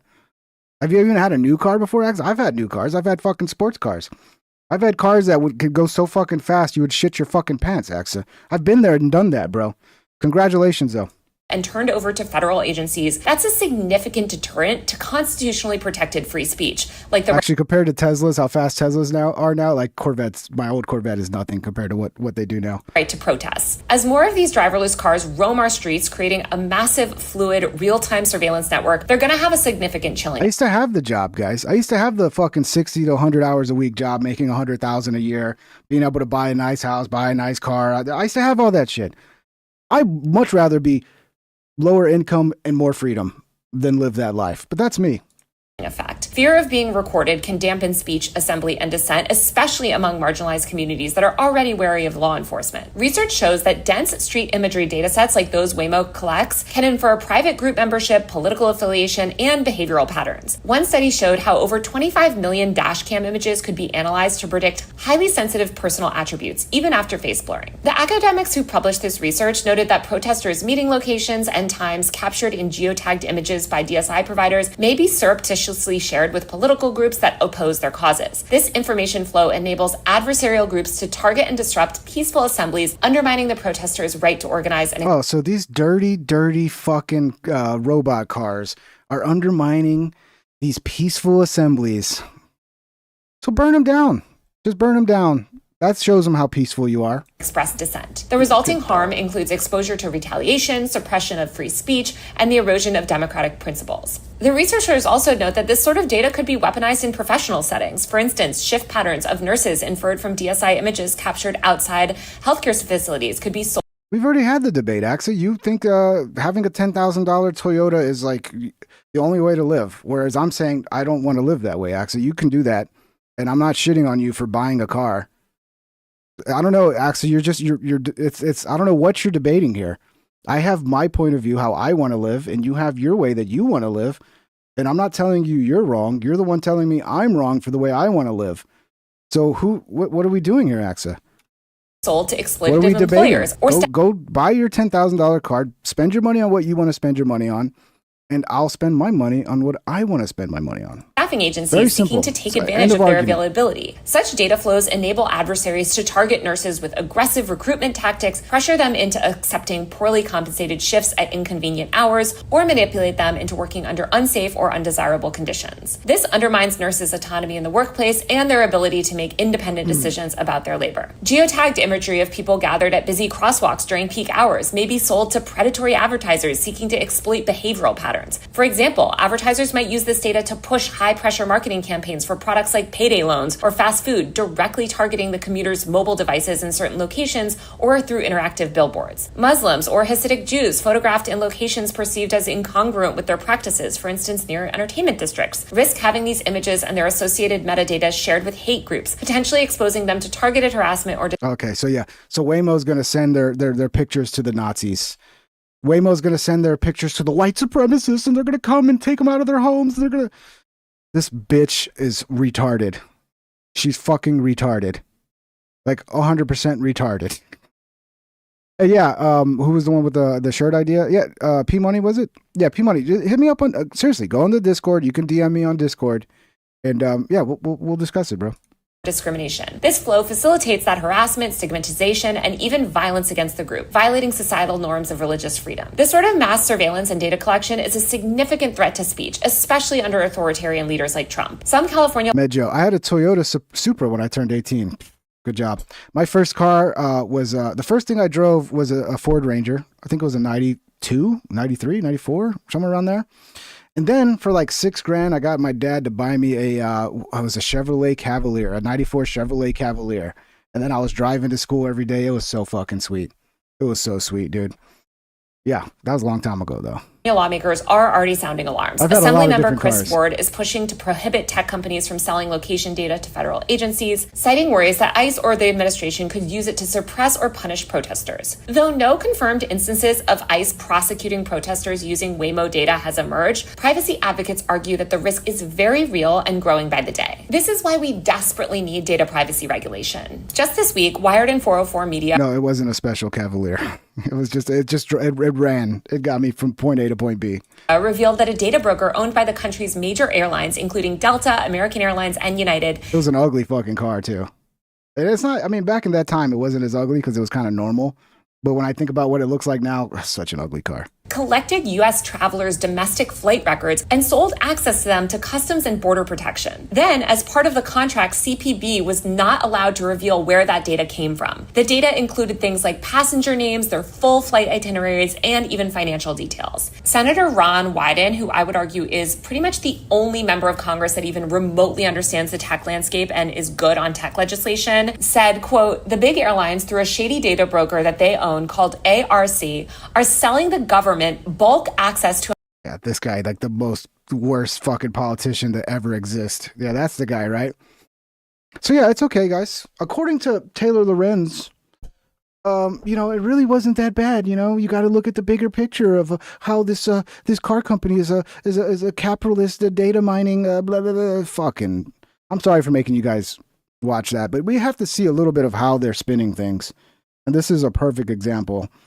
This is a perfect example of them basically trying to tell you it's okay that they burnt down some cars in the street, and this is why. This is why. All right, boys, we're going to end it. Where are we at? 11 o'clock? We've been on for 2.5 hours. Damn, time flies fast. Yeah, 2 hours and 40 minutes already. Damn, time flies fast, don't it, boys? All right, I'll try to be on tomorrow. I can't guarantee. I might take tomorrow off. I don't know if there's going to be a lot of shit to talk about or what. But yeah, look out for me tomorrow evening. I could still be on. If not, definitely we'll be back doing more throughout the week. Appreciate you guys. Been a fun week. I hope you guys are enjoying your weekend, having a great time. And we'll see you on the next one. Thank you guys. Much love. Even AXA and his 10K Ford, whatever the fuck. I'm happy you're happy with your car, bro. I really am. Like, if you're happy, I'm happy. Okay? And vice versa. You should be happy if I'm happy that I don't want a car, right?